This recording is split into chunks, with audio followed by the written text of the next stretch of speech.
กมันวุ่นวายฉันก็เคยนะแต่วันหนึ่ง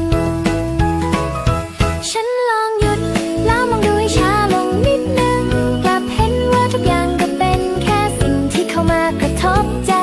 มีความเกิดและความดับเป็นธรรมดาแล้วเรานั่นแหละที่เผลอไปเพราะความไม่รู้ปรุงแต่งให้มันซับซ้อนเพราะเข้าใจแบบนี้ใจเข้าใจแบบนี้ใจก็เบาขึ้นมากเลยเพราะแท้จริงแล้วความสงบมันอยู่ตรงนี้แหละตรงที่เรามองเห็นความยุ่งเหยิงปรุงแต่งตามความเป็นจริง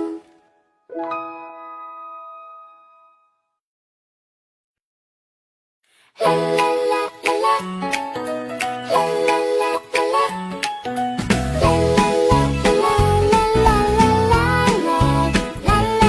ลาลาสวัสดีค่ะ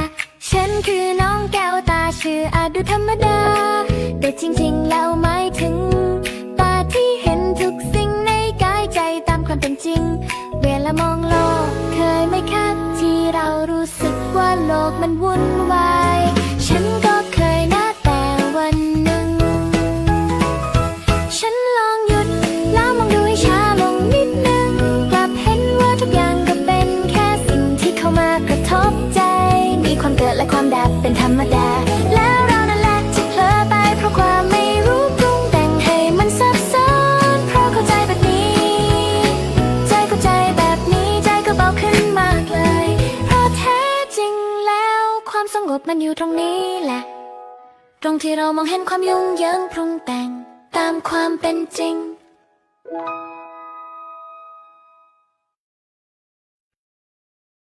ลาลาลาลาลาลาลา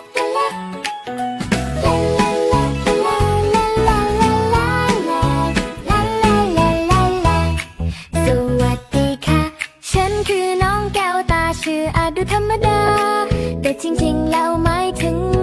ตาที่เห็นทุกสิ่งในกายใจตามความเป็นจริงเวลามองโลกเคยไหมคะที่เรารู้สึกว่าโลก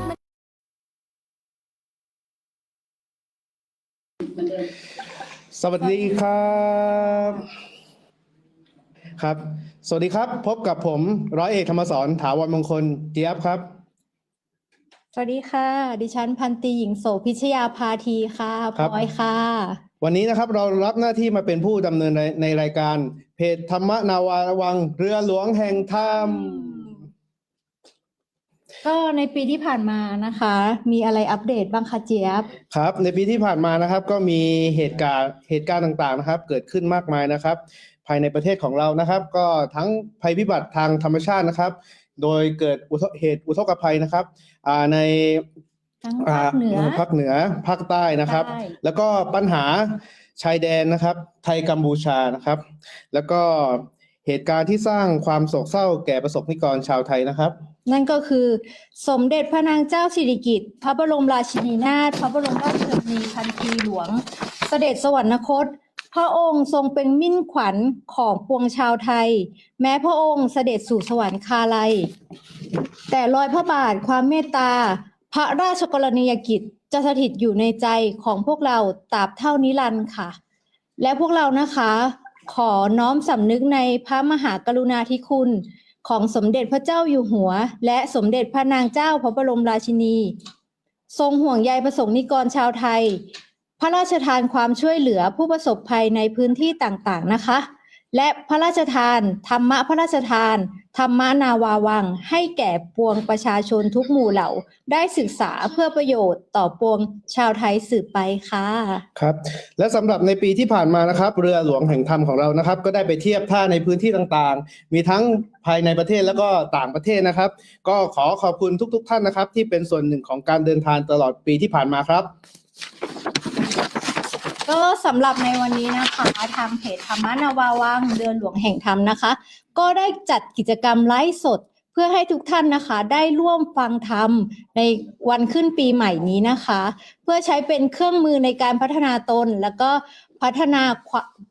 าตนแล้วก็พัฒนาในการเดินทางร่วมกันก้าวต่อไปในปีนี้ค่ะ ครับ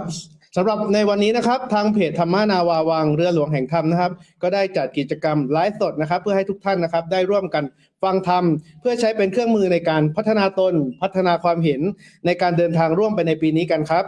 สำหรับใครที่ชมผ่านเพจนะครับเหมือนเดิมนะครับเชิญชวนกดไลค์กดแชร์เพื่อเป็นธรรมทานนะครับถือเป็นการสร้างเหตุปัจจัยที่ดีนะครับที่เราจะได้ร่วมกันฟังธรรมไปด้วยกันใครมีคำถามจากทางเพจนะครับถามเข้ามาได้เลยนะครับเดี๋ยวเราจะมีทีมหลังบ้านส่งคำถามมาให้ผมเพื่อเป็นตัวแทนในการถามพระอาจารย์ครับครับสำหรับปีที่ผ่านมานะครับก็มีเหตุการณ์ต่างๆเกิดขึ้นมากมายนะครับอยากจะสอบถามหน่อยครับว่าพลอยได้นำแนวทางการปฏิบัติของพระอาจารย์นะครับไปใช้อย่างไรบ้างครับในปีที่ผ่านมาพระอาจารย์นะคะก็มียาให้เราทั้งหมด7เม็ดนะคะแต่ว่าพลอยเอามาใช้แค่2เม็ดค่ะ2เม็ดแรกก็คือระลึกพระรัตนตรัยค่ะพระรัตนตรัยเนี่ยยาเม็ดแรกเนี่ยก็จะระลึกอยู่ในใจตลอดเวลาเลยค่ะไม่ว่าจะนั่งนอนเดินทำกิจกรรมอะไรต่างๆนะคะพลอยก็จะระลึกพระรัตนตรัยอยู่ให้แนบจิตใจอยู่ตลอดเวลาเลยค่ะครับแล้วสำหรับวันนี้นะครับพลอยรู้สึกอย่างไรบ้างครับที่เราจะได้ร่วมสนทนากันกับพระอาจารย์ครับก็วันนี้นะคะก็เป็นครั้งแรกก็ค่อนข้างตื่นเต้นนิดนึงนะคะแต่ก็จะทำให้เต็มที่ค่ะครับว่าปกติเราก็มีการสนทนาธรรมกันทุกวันอยู่แล้วนะครับก็มีการพูดคุยก็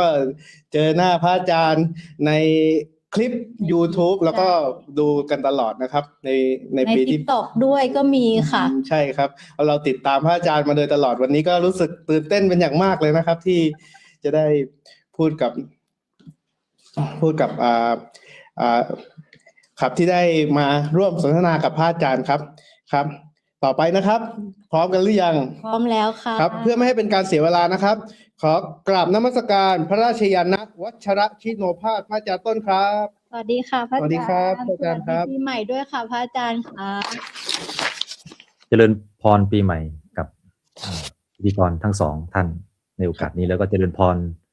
ปีใหม่กับญาติโยมทั้งหลายที่ติดตามในเพจธรรมนาวาวังในเวลานี้ทุกท่านครับขอบคุณครับขอบพระคุณครับอาจารย์ครับก่อนอื่นนะครับก่อนที่เราจะเริ่มกันสนทนาธรรมกับพระอาจารย์ครับเดี๋ยวเรามาระลึกพระรัตนตรัยนะครับกันด้วยบทพุทโธเมนาโถจำนวน3จบนะครับพุทโธเมนาโถพระพุทธเจ้าเป็นที่พึ่งอันประเสริฐของข้าพเจ้าธัมโมเมนาโถพระธรรมเป็นที่พึ่งอันประเสริฐของข้าพเจ้าสังโฆเมนาโถพระสงฆ์เป็นที่พึ่งอันประเสริฐของข้าพเจ้าพุทโธเมนาโถพระพุทธเจ้าเป็นที่พึ่งอันประเสริฐของข้าพเจ้าธัมโมเมนาโถพระธรรมเป็นที่พึ่งอันประเสริฐของข้าพเจ้าสังโฆเมนาโถพระสงฆ์เป็นที่พึ่งอันประเสริฐของข้าพเจ้าพุทโธเมนาโถพระพุทธเจ้าเป็นที่พึ่งอันประเสริฐของข้าพเจ้าธัมโมเมนาโถพระธรรมเป็นที่พึ่งอันประเสริฐของข้าพเจ้าสังโฆเมนาโถพระสงฆ์เป็นที่พึ่งอันประเสริฐของข้าพเจ้าครับสวัสดีปีใหม่ครับอาจารย์ครับสวัสดีปีใหม่ค่ะพระอาจารย์ค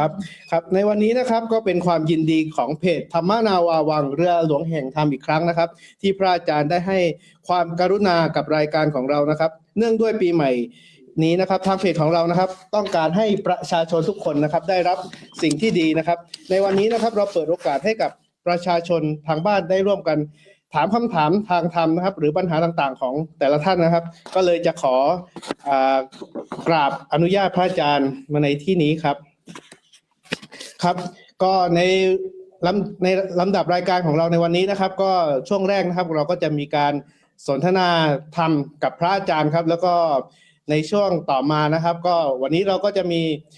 พิธีกรรับเชิญของรายการของเราครับก็เดี๋ยวเรายังจะไม่บอกก่อนนะครับว่าเป็นใครครับให้ทุกคนได้ตื่นเต้นกันนะครับก็สำหรับ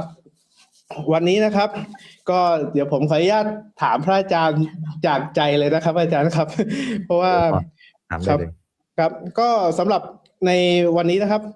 ซึ่งทุกๆปลายปีนะครับพระอาจารย์ครับเราพยายามจะขอพรขอวิธีการนะครับที่ทำให้ปัญหาที่เกิดขึ้นมันหายไปแต่พอมาสังเกตตัวเองแล้วนะครับก็ยังพบว่าปัญหามันก็ยังมีเหมือนเดิมครับเหมือนเราย่ำอยู่กับที่ครับจะอยากจะสอบถามพระอาจารย์ว่าเราจะใช้ชีวิตอย่างไรดีครับพระอาจารย์ครับคำว่าพรหมายถึงสิ่งที่จะนำมาซึ่งความสำเร็จให้กับชีวิตของเราเอง แน่นอนว่ามนุษย์ทุกคนต้องการความสำเร็จเข้ามาสู่ชีวิตของตน แต่ทีนี้มันมีหลักสัจธรรมหนึ่งที่กำหนดไว้ตายตัวบนชีวิตมนุษย์ที่จะเป็นตัวกำหนดผลสำเร็จหรือไม่สำเร็จกฎธรรมชาตินี้เรียกว่ากฎแห่งกรรมคำว่ากฎแห่งกรรมก็คือกฎแห่งการกระทำกฎแห่งการกระทำกำหนดไว้ว่าใครทำสิ่งใดย่อมได้รับสิ่งนั้นนั่นหมายถึงว่าอะไรก็ตามที่จะเป็นผลสำเร็จเกิดขึ้นกับเราล้วนแล้วแต่เป็นมูลเหตุมาจากการกระทำของเราถ้าเราไม่ลงมือกระทำความสำเร็จใดๆก็ตามก็จะไม่เกิดขึ้นกับเราดังนั้นการที่เราจะไปแสวงหาพรหรือขอพรจากที่ใดๆก็ตามถ้าหากเราไม่ลงมือกระทำเหตุให้ได้รับซึ่งผลที่ถูกต้องตามความต้องการของเราแล้วเนี่ยพรเหล่านั้นเราก็จะแสวงหาไปตลอดทั้งชีวิตมันจะไม่เกิดขึ้นกับเราฉะนั้นหลักการทางพุทธศาสนาจึงชี้ให้ได้เห็นกฎความจริงของหลักธรรมชาตินี้ว่าใครทำสิ่งใดย่อมได้รับสิ่งนั้นฉะนั้นพระพุทธองค์จึงได้รับสมญานามครั้งพุทธกาลว่าเป็นกัมมวาทะหรือกัมมวาทีกัมมวาทะหรือกัมมวาทีคือบุคคลผู้มีวาทะคือคำกล่าวว่าด้วยเรื่องของการกระทำเป็นหลักเพราะว่ากฎแห่งการกระทำเนี่ยเป็นกฎที่จะพัฒนาชีวิตมนุษย์เป็นกฎที่จะขับเคลื่อนชีวิตมนุษย์เป็นกฎที่จะเป็นตัวสร้างเหตุนำมาสู่ผลในชีวิตของมนุษย์นี่คือสาระสำคัญที่พระพุทธองค์ตรัสชี้บอกฉะนั้นถ้าหากเราได้ทำดีความดีที่เราทำนั้นแหละเป็นพรอันประเสริฐในชีวิตของเราแล้วถ้าหากการทำดีของเราเป็นพรอันประเสริฐในชีวิตเราก็ไม่ต้องไปแสวงหาพรจากที่ไหนแต่แสวงหาจากการกระทำของตนนั่นเองเราก็จะได้รับพรอันประเสริฐอยู่เสมอโดยที่ไม่ต้องวิ่งหาพรไปตลอดทั้งชีวิตสร้างพรให้เกิดขึ้นกับตนด้วยการกระทำของตนนี่แหละคือหลักธรรมที่พุทธองค์วางไว้เจริญพร ขอบพระคุณพระอาจารย์ครับที่พระอาจารย์ได้ตอบคำถามมาในที่นี้นะครับสำหรับวันนี้พลอยมีคำถามอะไรที่อยากจะถามพระอาจารย์ไหมครับเพราะว่าเห็น ก็ รอวันนี้มานานแล้ว เริ่มต้นปีใหม่ ปีนี้ก็เป็นปีม้าทองน่าจะเป็นม้าทองที่รวดเร็วนะคะพระอาจารย์มีหลักปฏิบัติอะไรที่แบบเป็นทางลัดให้หนูบ้างไหมคะตอนนี้หนูก็ยังย้ำๆซ้ำๆอยู่ยาเม็ดที่ 1ยาเม็ดที่ 2อยู่เลยค่ะพระอาจารย์ถ้าหากเราต้องการเข้าถึงผลอย่างใดอย่างหนึ่งเรามักจะเร่งรัดเวลาให้เข้าถึงด้วยความรวดเร็วนั่นหมายถึงว่าเรากำลังจะละเลยรายละเอียดบางอย่างที่เราควรจะได้รับรู้หรือได้ประสบการณ์ในเรื่องนั้นๆบางทีการเป็นไปโดยรวดเร็วเนี่ยมันอาจจะทำให้เราไม่ได้เข้าใจเหตุและผลที่มันจะเกิดขึ้นและโดยความเป็นจริงแล้วเนี่ยทุกอย่างก็เป็นไปตามเหตุและผลนั้นความเป็นไปโดยรวดเร็วนะถ้าเราไม่ได้สร้างเหตุให้มันเป็นไปโดยรวดเร็วเนี่ยมันก็ไม่ได้รับผลแบบรวดเร็วเหมือนกันฉะนั้นแล้วการที่เราระลึกพระรัตนตรัยยามเม็ดที่1การทักอารมณ์ในยามเม็ดที่2เนี่ยถ้าหากเราทำได้ถึงผลลัพธ์ของข้อปฏิบัติในเบื้องต้นระลึกพระรัตนตรัยกับทักอารมณ์ถ้าหากเราได้เข้าถึงผลนี้อย่างเต็มที่แล้วในจิตในใจเราคือพระรัตนตรัยลงลึกในจิตแล้วก็การทักอารมณ์ที่เราสามารถรู้เท่าทันอารมณ์หรือรู้ที่มาที่ไปของอารมณ์ที่เกิดขึ้นบนจิตใจเราหรือเห็นอารมณ์ปรากฏขึ้นแต่ละครั้งแต่ละหนกับจิตกับใจของเราก็สามารถมีสติรับรู้อารมณ์นั้นได้มันจะเกิดพลังที่จะขับเคลื่อนตัวเราไปสู่ระดับของการปฏิบัติในระดับต่อไปได้ฉะนั้นตรงนี้เราไม่ต้องกังวลว่าผลที่จะเกิดขึ้นกับเรานั้นจะช้าหรือเร็วมันขึ้นอยู่กับเหตุแห่งการกระทำที่เราทำอยู่แม้เราจะยังอยู่ขั้นตอนที่1หรือขั้นตอนที่2ก็ขอให้ทำในขั้นตอนที่1ขั้นตอนที่2ให้มั่นคงทำให้มันเต็มที่ทำให้มันถึงผลลัพธ์ของแต่ละขั้นนั้นชัดเจนกับใจสนิทลงในจิตในใจของเราแล้วก็ปักจิตปักใจศรัทธาอย่างลงสู่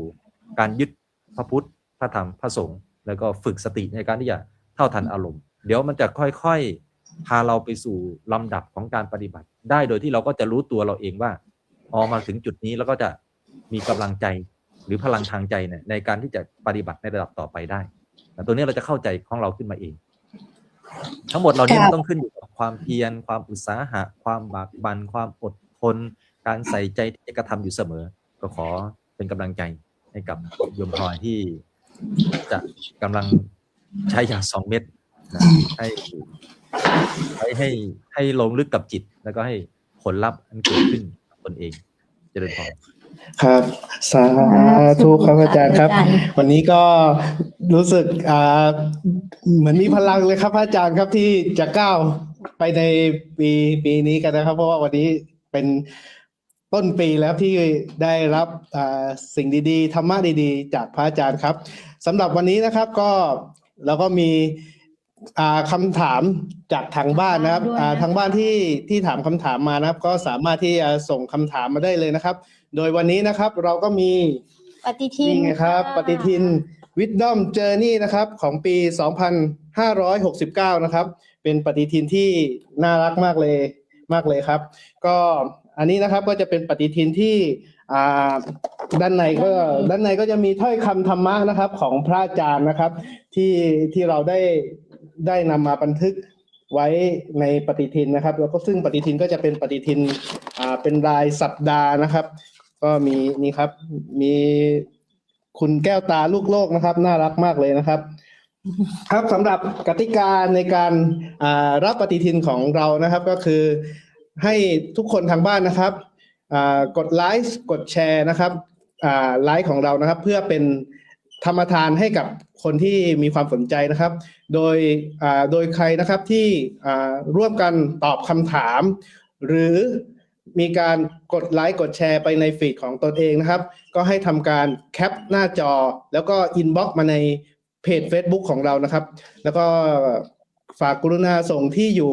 ในการจัดส่งนะครับ ก็เดี๋ยวเราก็จะดำเนินการจัดส่งปฏิทินน่ารักไปให้กับทุกๆคนนะครับ ครับสำหรับวันนี้นะครับก็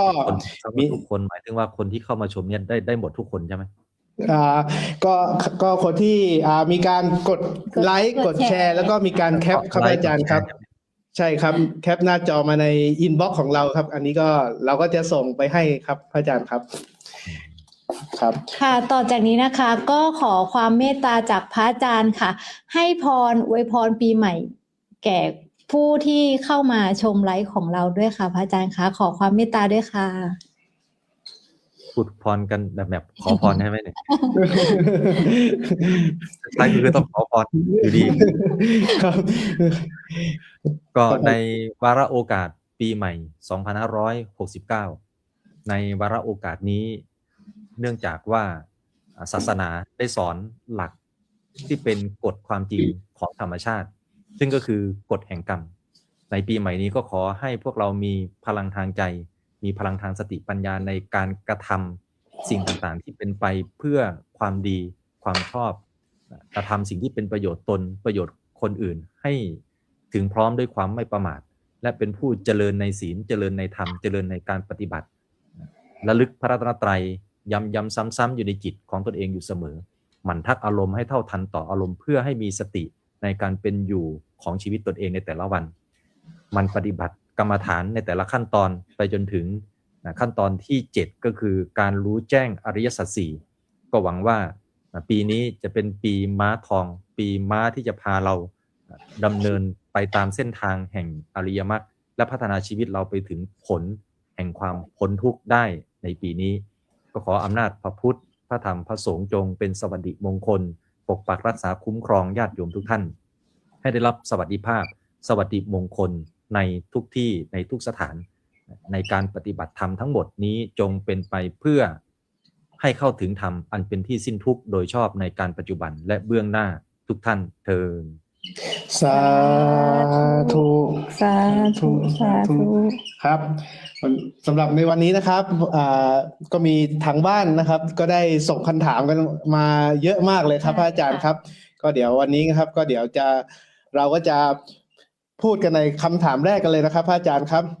วันนี้นะครับโดยคำถามแรกของเรานะครับ เป็นพี่เจตนรงค์นะครับ ขออนุญาตกราบเรียนถามพระอาจารย์นะครับ การทักอารมณ์ทักได้เฉพาะอารมณ์ด้านลบ เช่นนี่คือความเสียใจ หรือทักด้านบวกได้ไหมครับ เช่นนี่คือความสุขอยากทราบครับ ในชีวิตของเราจะมีอารมณ์ทั้งด้านบวกและด้านลบอารมณ์ที่มีปัญหาต่อชีวิตเรามากที่สุดก็คืออารมณ์ด้านลบถ้าหากเราสามารถทักอารมณ์ด้านลบได้เนี่ยการมีสติในการทักอารมณ์เนี่ยจะทำให้เราสามารถทักอารมณ์ด้านบวกได้ด้วยถ้าไม่มีอารมณ์ด้านลบมารบกวนเนี่ยเราก็สามารถทักอารมณ์ด้านบวกได้เหมือนกันสามารถทำได้เลย ครับก็สรุปก็คือการทักอารมณ์นะครับ เราก็สามารถทักได้ทั้งอารมณ์ในด้านลบและก็ด้านบวกนะครับ เพราะว่าเหมือนเป็นการให้สติกับตนเองนะครับ ให้เรารู้ว่าเรากำลังทำอะไรใช่ไหมครับอาจารย์ครับ แต่อารมณ์นี้ก็จะไม่หาย ที่มันเกิดขึ้นอยู่บนชีวิตเราถ้าเราไม่มีสติในการรับรู้อารมณ์ในแต่ละอารมณ์เหล่านั้นก็จะมีอิทธิพลในการครอบงำใจเราหรือ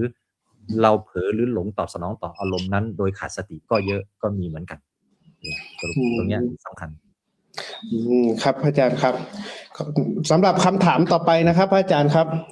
ก็คำถามต่อไปนะคะ ในยามที่บ้านเมืองเราไม่ปกติเกี่ยวกับปัญหาชายแดน หากเราเผลอมองฝ่ายตรงข้ามเป็นศัตรูบ้านเมือง รู้สึกอยากให้เขามีอันเป็นไป เมื่อรู้เท่าความโกรธก็ระงับ แต่เราควรทำอย่างไรปรับจิตปรับใจอย่างไรดีคะพระอาจารย์คะ ในกรณีนี้ให้มองภาพของกรรมวิบากด้วยส่วนหนึ่งแล้วก็มองภาพของการเป็นเวรต่อกันด้วยส่วนหนึ่งก็คือพระพุทธเจ้าองค์ตรัสว่าการกระทำการทำร้ายกันตอบโต้กันปะทะกันด้วยอาวุธศาสตราอาวุธหรือห้ามหันกันทำร้ายกันเหล่านี้มันเป็นลักษณะของการกระทำเวรต่อกันหมายถึงว่ามันมีความเป็นเวรที่เกี่ยวโยงกันมาที่จะกระทำต่อกันในกรณีนี้อยู่การมีเวรกระทำเวรต่อกันเนี่ยมันเป็นวิสัยปกติของโลกที่สามารถเกิดขึ้นได้การกระทำเวรต่อกันเป็นถือว่าเป็นเรื่องปกติแต่ถ้าหากเราไปเห็นเหตุการณ์สถานการณ์นั้นในด้านการกระทำเวรต่อกันนั้นไปดึงเอาสถานการณ์นั้นมาสร้างเวรต่อบนจิตใจเราเองอันนี้แหละคือสิ่งที่เราต้องแก้ไขเวรการกระทำเวรต่อการกระทำเวรตอบของกันและกันมันมีมูลเหตุจากอดีตมายาวนานนั้นอดีตที่มันมีมูลเหตุเหล่านี้ส่งผลมาสู่ปัจจุบันที่จะทำผลนั้นให้ปรากฏถ้าเราเห็นตามหลักเหตุและผลอย่างนี้แล้วเราก็จะเข้าใจภาพของกรรมก็คือบุคคลใดก็ตามที่มีเหตุที่จะต้องละชีวิตในสถานการณ์หรือเรื่องราวที่เกิดขึ้นด้วยเหตุการณ์ของการกระทำเวรต่อกันเนี่ยก็จะดึงบุคคลผู้มีเวรเหล่านั้นเข้าไปสู่ห่วงของสถานการณ์นั้นบุคคลนั้นที่จะต้องมีวิบากกรรมในการที่จะต้องเสียชีวิตลงเหตุการณ์ที่จะส่งผลด้านวิบากก็จะทำให้คนนั้นได้รับอะไรการเสียชีวิตในสถานการณ์ตรงนั้นก็คือมันมีสองลักษณะที่เราต้องเข้าใจหนึ่งเรื่องของวิบากกรรมของผู้ที่เสียชีวิตในสถานการณ์สู้รบแล้วก็สองเป็นเรื่องของการกระทำเวรต่อกันในทั้งสองฝ่ายซึ่งเราปฏิเสธไม่ได้หรอกว่ามนุษย์เราอยู่บนโลกมนุษย์เนี่ยมันอยู่ด้วยการก่อเวรกันจริงๆในแต่ละวันแต่ละครั้งของการใช้ชีวิตแม้ไม่มีสถานการณ์ในการสู้รบในการปะทะในชายแดนในเหตุการณ์เหล่านี้เราก็ทะเลาะกันเองอยู่แล้วในภายในประเทศคือมันเป็นการก่อเวรกันโดยกลไกธรรมชาติมากฉะนั้นสิ่งเหล่านี้มันเป็นของประจำโลกถ้าหากเราเข้าใจในข้อนี้เราก็จะมองเห็นเหตุและปัจจัยที่มันจะต้องทำหน้าที่ของมันมองเห็นคนที่อยู่ในข่ายของวิบากที่จะต้องไปได้รับผลของตนเองนะในสถานการณ์และเหตุการณ์นั้นๆที่ต้องเสียถึงแก่ชีวิตอันนี้คือเหตุปัจจัยหรือหลักอันหนึ่งที่เราจะต้องมองตัวนี้ให้ออกหลักการก็คือเมื่อมันเป็นแบบนี้ของมันแล้วเนี่ยเราจะไม่สร้างเวรต่ออย่างไรนี่คือการมีสติในชีวิตของเราครับขอบพระคุณครับอาจารย์ครับก็นะครับสำหรับในคำถามนี้นะครับก็ทุกสิ่งทุกอย่างนะครับก็ล้วนแต่มีเหตุปัจจัยของมันนะครับก็เราก็ต้องมาดูตัวของเรานะครับก็คือควรที่จะทำยังไงก็ได้นะครับที่จะไม่เขาเรียกเอาใจไปลงตรงนั้นอันนี้เราใช้ยาเม็ดที่2ช่วยได้ไหมคะพระอาจารย์ในการทักอารมณ์นี้ได้ไหมคะเม็ดที่1กับเม็ดที่2นี่ต้องใช้ให้ฉ่ำเลยแหละตอนนี้ครับอาจารย์ครับครับมันก็ดีกว่าส่งใจไปโกรธไปเกลียดไปทำร้ายมันก็ไม่ได้ครับจิตใจเราจะจำแย่ใช่ครับก็เหมือนเราไปยึดเอาเรื่องข้างนอกเข้ามาภายในใจเราใช่ไหมครับถามว่าผู้ทุกข์ก็จะเป็นเราเองใช่ไหมครับอาจารย์ครับครับเราก็สามารถที่จะส่งพลังใจดีๆไปถึงแนวชายแดนได้เหมือนกัน สามารถที่จะทำได้ ครับ ก็สรุปก็คือเป็นเหตุปัจจัยนะครับที่มีมาอยู่แล้วนะครับ ก็เราก็ต้องเขาเรียกว่าทักอารมณ์ให้รู้มีสติกับตัวเองนะครับก็เราจะได้ไม่ต้องเขาเรียกว่านำ ไม่สร้างทุกข์แล้วก็ไม่สร้าง ใช่ บาปให้กับใจเราด้วยนะคะ ครับ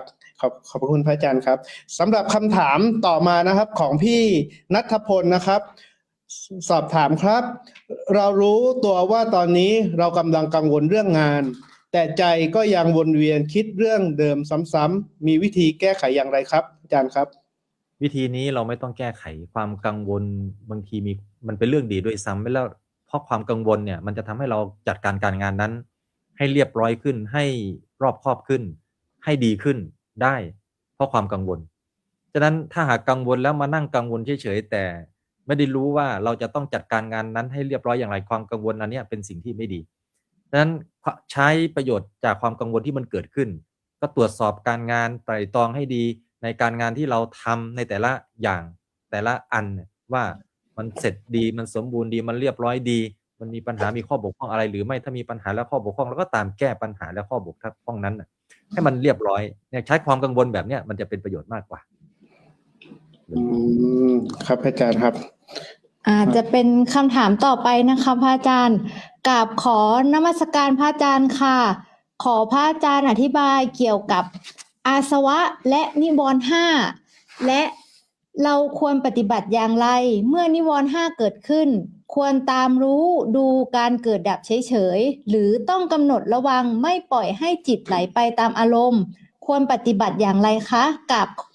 ขอกราบพระอาจารย์เมตตาช่วยให้แนวทางด้วยค่ะอาสวะคือสิ่งที่หมักดองสันดานก็เรียกว่าระบบของขันธ์เรียกว่าขันธสันดานเนี่ยคือระบบชีวิตเราเนี่ยมันถูกหมักดองด้วยการกระทำพฤติกรรมนิสัยสิ่งที่เราสะสมมาทั้งฝ่ายดีและฝ่ายไม่ดีเนี่ยสิ่งเหล่านี้มันเป็นสิ่งที่ติดมาพร้อมกับขันธ์ห้าคือระบบชีวิตเรานิวรณ์คืออกุศลที่อาศัยอาสวะด้านที่ไม่ดีเกิดขึ้นร่วมด้วยในขณะที่เราใช้ชีวิตอยู่บนการกระทำคำพูดการตัดสินใจในแต่ละเรื่องที่ประกอบไปด้วยอกุศลด้านของกามราคะพยาปาทะกามราคะคือเรื่องของสิ่งที่เป็นไปเพื่อวัตถุสิ่งของข้าวของในสิ่งที่เรานำมาสู่การตอบสนองความเป็นอยู่ของตนจนทำให้ชีวิตของเราผูกติดกับสิ่งเหล่านั้นแล้วดำเนินชีวิตให้ได้สิ่งเหล่านั้นมาด้วยทางแห่งอกุศลเขาเรียกว่าอกุศลวิตกคือความคิดนึกด้านอกุศลที่จะแสวงหากามนั้นเรียกว่ากามฉันทะความพึงพอใจในกามสุขอย่างใดอย่างหนึ่งแล้ว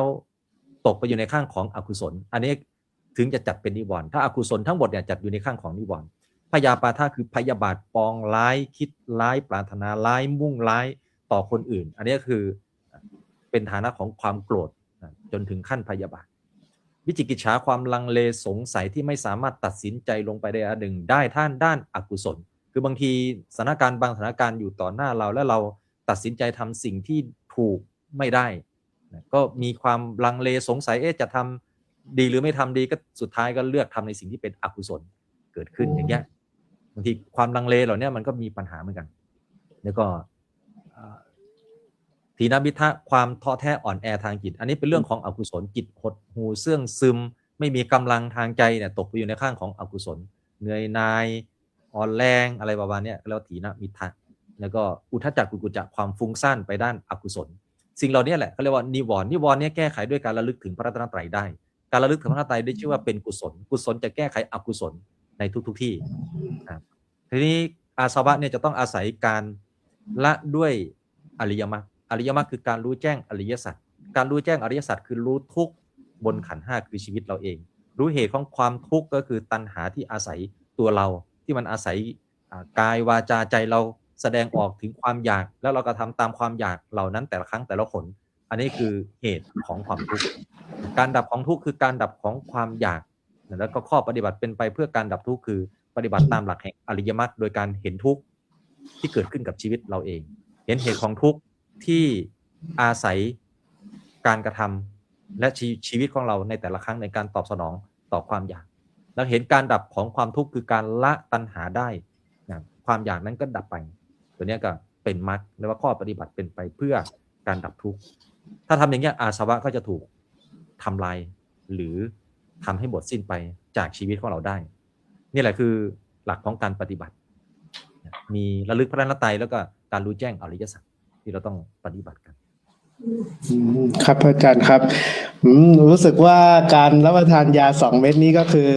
ครอบคลุมในทุกเรื่องเลยนะครับอาจารย์ครับครับอาจารย์ครับ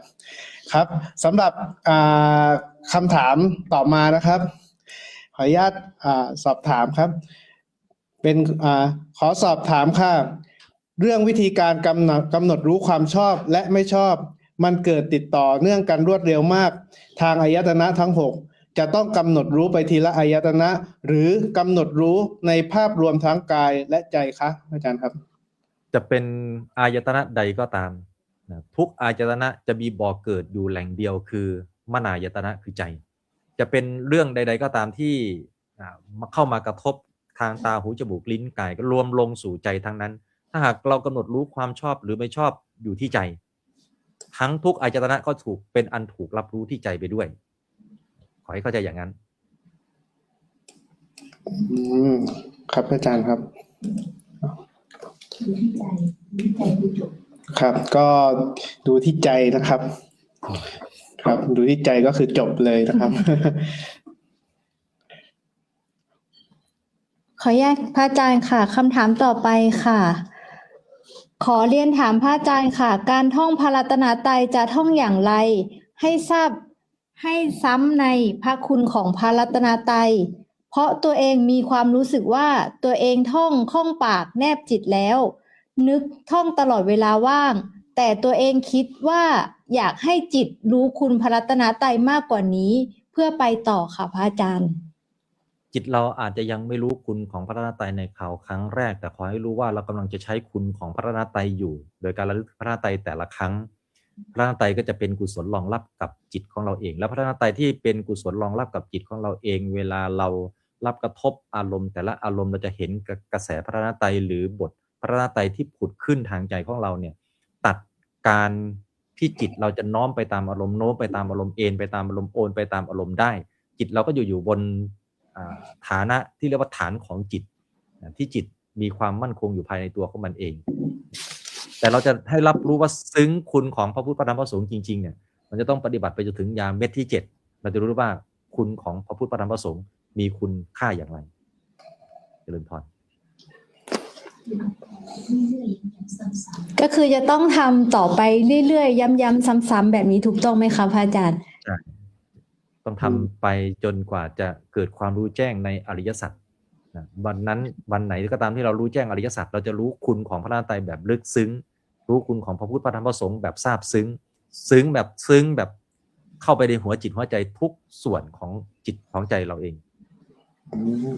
ครับพระอาจารย์ครับอันนี้ผมขออนุญาตสอบถามครับพระอาจารย์ครับการที่เราทำย้ำๆซ้ำๆนี่ครับคือแรกๆเราอาจจะไม่เห็นผลใช่ไหมครับพระอาจารย์ครับแต่ว่าพอทำไปนานๆคือเราจะรู้ด้วยตัวของเราเองถูกต้องไหมครับพระอาจารย์ครับใช่มันจะเป็นอย่างนั้นเพราะว่าการกระทำย้ำๆซ้ำๆมันเป็นกระบวนการที่จะทำให้สิ่งที่เป็นคุณสมบัติในเรื่องของสิ่งที่เราระลึกหรือเรากำลังท่องจำอยู่ให้ลงสู่จิตของเราก็จะเกิดผลรองรับกับจิตเราครับอาจารย์ครับครับในคำถามต่อมานะครับเป็นของห้องเรียนธรรมนาวาวังบายครูแอมนะครับน้อมกราบนมัสการพระอาจารย์เจ้าค่ะลูกขอความเมตตาจากพระอาจารย์ช่วยชี้นำแนวทางการปฏิบัติของเด็กๆนักเรียนโรงเรียนวัดกระทุ่มทองที่กำลังรับฟังธรรมทางไลฟ์อยู่ในขณะนี้ในการนำหลักธรรมธรรมนาวาวังมาปฏิบัติเมื่อถึงขั้นเรียนรู้การเกิดดับของขันธ์5แล้วขั้นต่อไปขอชี้แนะจากพระอาจารย์ให้กับเด็กๆที่ฟังธรรมทางไลฟ์ในขณะนี้ด้วยความเมตตาจากพระอาจารย์เจ้าค่ะน้อมกราบเจ้าค่ะการที่จะเห็นขันธ์5เกิดดับก็คือการเข้ามารับรู้ระบบชีวิตของเราเองชีวิตของเราประกอบไปด้วยร่างกายความรู้สึกความจำความคิดแล้วก็การรับรู้หลายครั้งที่เรามีปัญหากับชีวิตของเราเองเด็กๆทั้งหลายอาจจะมีความรู้สึกในการเปรียบเทียบกับคนอื่นแล้วรู้สึกว่าตัวเองไม่ดีพอหรือเด็กบางคนรู้สึกว่าพ่อแม่ไม่รัก หรือรู้สึกว่าเพื่อนไม่รักเราทั้งหมดเหล่านี้มันเป็นความรู้สึกที่เกิดขึ้นอยู่บนระบบของขันธ์หรือบนตัวของเราเองความรู้สึกเหล่านี้มันไม่ได้เป็นสิ่งที่คงอยู่ตลอดไปหรอกแต่ที่มันคงอยู่กับตัวเราแล้วส่งผลกระทบต่อความรู้สึกของเราเองเพราะเราไม่ได้เข้าไปสู่การรู้อารมณ์ที่เกิดขึ้นบนระบบชีวิตเราระบบชีวิตเราที่เรียกว่าร่างกายความรู้สึกความจำความคิดและการรับรู้เนี่ยพระองค์ใช้คำบัญญัติว่าขันธ์ห้าฉะนั้นในข้อปฏิบัติขั้นของขันธ์ห้าเนี่ยคือจับอารมณ์ลงขันธ์และเห็นความเกิดความดับของขันธ์นั้นความรู้สึกที่มันเกิดขึ้นบนชีวิตของเราเองไม่ว่าจะเป็นความรู้สึกที่เราน้อยเนื้อต่ำใจแล้วก็มีความรู้สึกที่บางทีไม่ชอบรูปร่างกายตัวเองอาจจะถูกเพื่อนมองว่าอันนี้อ้วนอันนี้ไม่ดีอะไรเขาเรียกว่าบูลลี่กันหรือว่าล้อเลียนกันอะไรประมาณนี้แล้วเราก็จะรู้สึกน้อยใจตัวเองหรือไม่ชอบกับคำพูดของเพื่อนจนทำให้เราผ่านไปโกรธเพื่อนเพราะว่าเรามองไม่เห็นอารมณ์ที่เกิดกับเรามีเด็กคนหนึ่งเขาบอกว่าถูกเพื่อนล้อเลียนว่าอ้วนเนี่ยเขาเรียกเพื่อนเขาเรียกเราว่าอีอ้วนเลยนะแล้วเขาก็มาดูเขาก็ฝึกในขั้นตอนของการทักอารมณ์อยู่ในตอนนั้นเขาบอกเขาก็เห็นความโกรธเกิดขึ้นแล้วเขาก็ทักอารมณ์ความโกรธนั้นดับไปแล้วเขาก็มาดูอารมณ์ที่ใจที่ความโกรธดับไปแล้วนั่นว่าเขาบอกว่าเราอ้วนมันก็อ้วนจริงๆมันก็ไม่ได้ผิดจากเขาว่าแล้วเราจะไปโกรธเขาทำไมอันนี้เขาเรียกว่ามีสติในการรับรู้อารมณ์เขาก็เลยไม่ได้ไปทะเลาะกันกับเพื่อนเขาบอกว่าถ้าแต่ก่อนเนี่ยไม่มีการทักอารมณ์ไม่มีการระลึกพระรัตนตรัยเนี่ยเขาคงจะต้องจัดการเพื่อนคนนั้นไปแล้วนั้นเข้ามาสู่การเรียนรู้ระบบชีวิตคือขันธ์ห้าของเรานะเด็กๆหนูๆที่กำลังฟังอยู่ไม่ว่าจะเกิดเรื่องอะไรก็ตามบนความรู้สึกในร่างกายเราเนี่ยให้เรามารับรู้อาการที่เกิดขึ้นนั้นเป็นของชั่วคราวคือเรื่องราวที่เกิดขึ้นในระบบของชีวิตของเราเนี่ยมันจะต้องมีทุกข์อยู่ในนี้อยู่แล้วเราไม่ต้องไปกลัวความทุกข์นะความน้อยใจความเครียดความฟุ้งซ่านความวิตกความกังวลความกลัวนะความรู้สึกที่เราเปรียบเทียบแล้วว่าคนนั้นไม่รักเราพ่อแม่ไม่รักเราพ่อแม่รักน้องมากกว่าเรารักพี่มากกว่าเราอย่างเงี้ยเนี่ยมันเป็นแค่ความรู้สึกหรือความคิดให้มองเห็นความรู้สึกหรือความคิดแบบนี้นะเกิดขึ้นบนชีวิตเราแล้วก็เห็นการดับไปในแต่ละระบบของชีวิตที่มันเราเข้าไปเกี่ยวข้องหรือเรากระทบไม่ว่าเราจะกระทบเรื่องใดก็ตามถ้าเป็นเรื่องของอารมณ์เราก็มาดูว่าอย่างเช่นความเสียใจอย่างเงี้ยเราเสียใจในเรื่องอะไรและความเสียใจมันเป็นระบบของความรู้สึกอันเนี้ยมันจัดอยู่ในเวทนาขันธ์เวทนาขันธ์พุทธองค์บอกว่าเป็นธรรมชาติที่แสดงออกถึงความรู้สึกการที่เวทนาขันธ์เป็นธรรมชาติที่แสดงออกถึงความรู้สึกมันไม่ได้เป็นเรื่องผิดนั้นอารมณ์ความรู้สึกความเสียใจที่เกิดขึ้นไม่ได้เป็นเรื่องผิดที่ผิดคือเราไม่ได้ไปเห็นอารมณ์ความรู้สึกที่มันเกิดขึ้นบนระบบชีวิตของเราเองว่านี่คือเวทนาขันธ์คำว่าเวทนาขันธ์คือระบบของการเสวยอารมณ์ด้วยตัวของเวทนาหรือตัวแสดงอารมณ์ในสิ่งที่เราไปเกี่ยวข้องหรือสัมผัสการที่เขาแสดงอารมณ์เกิดขึ้นบนชีวิตเรามันไม่ได้ผิดฉะนั้นหลักการที่เราจะต้องปฏิบัติต่อความรู้สึกใดๆก็ตามอาการที่เกิดขึ้นในชีวิตเราก็ตามให้เราไปเห็นอารมณ์ที่เกิดขึ้นตามอาการของเวทนานั้นๆเวทนาเขาต้องแสดงภาวะการอย่างนั้นแหละให้เราเข้าใจว่านี่คือความเป็นจริงหรือข้อเท็จจริงอันหนึ่งเราก็มาดูว่านี่คือเวทนาคือเรียกว่าใช้วิธีการทักคล้ายๆกับการทักอารมณ์คือให้ทักที่เวทนาโดยตรงว่านี่คือเวทนากำลังเกิดขึ้นกับเรากำลังมีเวทนากำลังปรุงแต่งเรากำลังถูกเวทนาปรุงแต่งให้รู้แบบเนี้ยความเสียใจเป็นเวทนาเราไปจดจำคำพูดที่เพื่อนพูดไม่ดีกับเราไว้อันนี้เป็นสัญญาก็บอกว่านี่คือสัญญากำลังเกิดขึ้นกับเรากำลังมีสัญญากำลังปรุงแต่งเรากำลังถูกสัญญาปรุงแต่งนะและเราคิดในเรื่องราวของเพื่อนคิดในเรื่องราวเขาเรียกว่าคิดต่อจากคำพูดที่ไม่ดีของเพื่อนหรือคิดต่อจากเรื่องที่เราไปรับความรู้สึกที่ไม่ดีมาแล้วไปคิดต่อจากเรื่องนั้นอันนี้เรียกว่าสังขารเรียกว่าความคิดนั้นเราก็มาทักว่านี่คือสังขารกำลังเกิดขึ้นกับเรากำลังมีสังขารกำลังปรุงแต่งเรากำลังถูกสังขารปรุงแต่งอันนี้ก็เรียกว่าทักในระบบของขันธ์เพื่อให้มีสติรับรู้อาการของขันธ์เนี่ยมันเป็นระบบที่มันเป็นเองการที่ขันธ์ห้ามันเป็นเองของมันน่ะเราต้องเข้าใจระบบความเป็นเองของมันด้วยว่ามันจะต้องเป็นอย่างนี้แต่เราเนี่ยไม่ได้เป็นลักษณะที่อาการของขันธ์มันเป็นขันธ์เป็นขันธ์เราเป็นเราถ้าเราทักอาการของขันธ์อย่างเงี้ยย้ำซ้ำอยู่เสมอเนี่ยตัวเราก็จะได้ไม่เป็นผู้ทุกข์ตามอาการของขันธ์ที่เขาแสดงความทุกข์ออกมาตามภาวะปกติเพราะขันธ์ห้ายังไงก็เป็นทุกข์แน่นอนเขาแสดงความทุกข์มาตามภาวะปกติของเขาน่ะไม่ได้ผิดที่ผิดคือเราไม่ได้เข้าไปรับรู้อาการของขันธ์ที่มันเป็นระบบ ตามธรรมดาของเขา อันนี้แหละคือสิ่งที่หนูๆจะต้องเข้าใจนะเด็กๆที่ฟังอยู่ เอาไปปฏิบัติได้ แต่ว่าขันธ์ห้านี้ก็ไม่ใช่เราไม่ใช่ของเราถูกต้องไหมคะพระอาจารย์ ขันธ์ห้านี้มันเป็นของเราแต่มันไม่เป็นอันเดียวกันกับเรา มันมีเรากับความเป็นเจ้าของใช่ไหมเจ้าของกับของไม่ใช่สิ่งเดียวกัน ในความหมายที่ว่าขันธ์ห้าไม่ใช่เราก็คือเรากับขันธ์ห้าไม่ได้เป็นอันเดียวกันนั่นเอง แต่เราเป็นเจ้าของขันธ์ห้าเพราะว่าเราต้องรับผิดชอบขันธ์ห้าไปอยู่ แต่ถ้าบอกว่าไม่ใช่ของเราเลยทีเดียวเนี่ย มันก็จะมีความคิดที่เขาเรียกว่าเลยธงไปตรงที่ว่าถ้าไม่ใช่เราก็ไม่ต้องไปรับผิดชอบมันปล่อยมันไปอยากมันจะเป็นอะไรก็ไปเป็นอะไรประมาณนี้ก็จะไปในทำนองนั้น แต่ทีนี้เราจะเข้าใจในความไม่ใช่เราเนี่ยผ่านความเข้าใจในเรื่องของการปฏิบัติในระบบของขันธ์คือระบบชีวิตเรานี่แหละว่าขันธ์ห้าก็เป็นระบบของขันธ์ห้าแต่เราเนี่ยเป็นเจ้าของของขันธ์ห้าแต่เรากับขันธ์ห้าไม่ใช่สิ่งเดียวกันเดี๋ยวเราก็จะค่อยๆรู้เองว่าขันธ์ห้าไม่ใช่เราและเราไม่ใช่ขันธ์ห้าผ่านความรู้แจ้งบนการปฏิบัติอย่างไรเจริญพร ครับพระอาจารย์ครับขออนุญาตสอบถามพระอาจารย์ครับก็คือเราก็มีสิทธิ์ที่จะมีความรู้สึกไปตามความเป็นจริงของตัวเองถูกต้องไหมครับพระอาจารย์ครับแต่ว่าคือแค่เราก็ต้องกำหนดรู้ไว้เพื่อที่ยังคงซึ่งสติใช่ไหมครับพระอาจารย์ครับใช่ครับแต่ว่าเด็กสมัยนี้ก็เท่าที่รับรู้มาก็จะโดนบูลลี่กันเยอะนะคะ ที่ฆ่าตัวตายเพราะความบูลลี่ก็เยอะพอสมควรนะคะพระอาจารย์ขอความเมตตาแบบไม่ให้เด็กๆคิดมากก็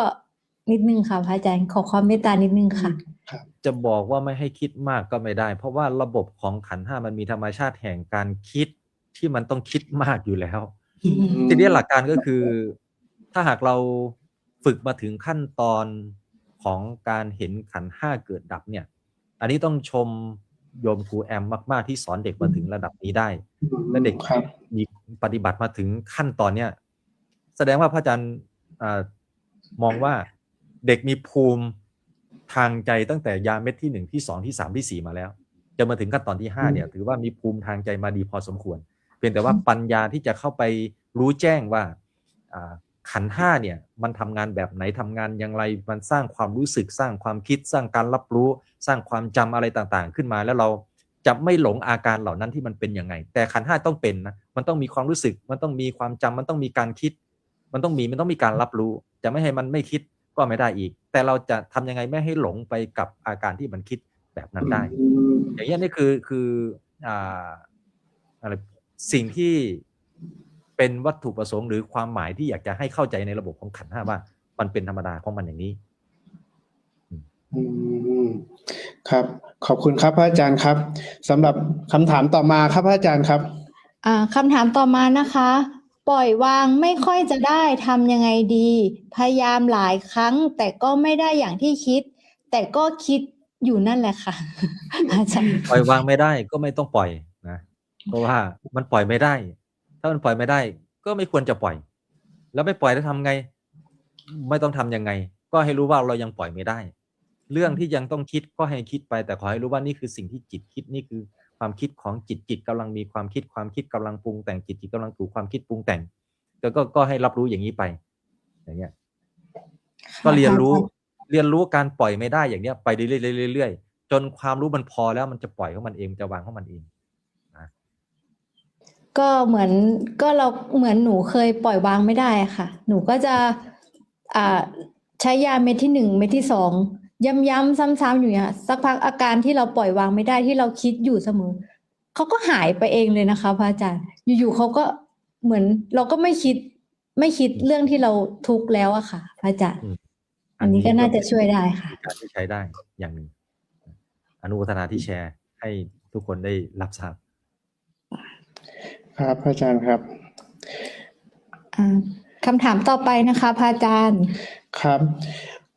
ปีใหม่ได้เจอเรื่องราวลูกชายเมาขับรถชนเสาไฟฟ้าได้ไปนอนในคุก1 คืนครับเช้าขึ้นศาลรอลงอาญาเสียค่าปรับที่โรงพักและศาลส่วนรถหม้อน้ำแตกนี่คือการสร้างเหตุ ไม่ดีจึงได้รับผลไม่ดี ซึ่งเคยพาลูกชายไปเข้าค่ายยุวนาวารุ่น2แต่กลับมาเขาก็ทำให้ยา2 เม็ดที่ได้รับมามันหมดอายุไปแล้ว จะมีวิธีมีเทคนิค และวางใจยังไงดี ให้เขากลับมากินยา2 เม็ดใหม่ดีเจ้าครับ ขอให้เขากลับมาใช้แค่ยาเม็ดแรกก็ยังดี ครับอาจารย์ครับ โอ้ยเสียชื่อยุวนาวารุ่น2หมดเลยนะเนี่ยใครน้อย ครับ คือ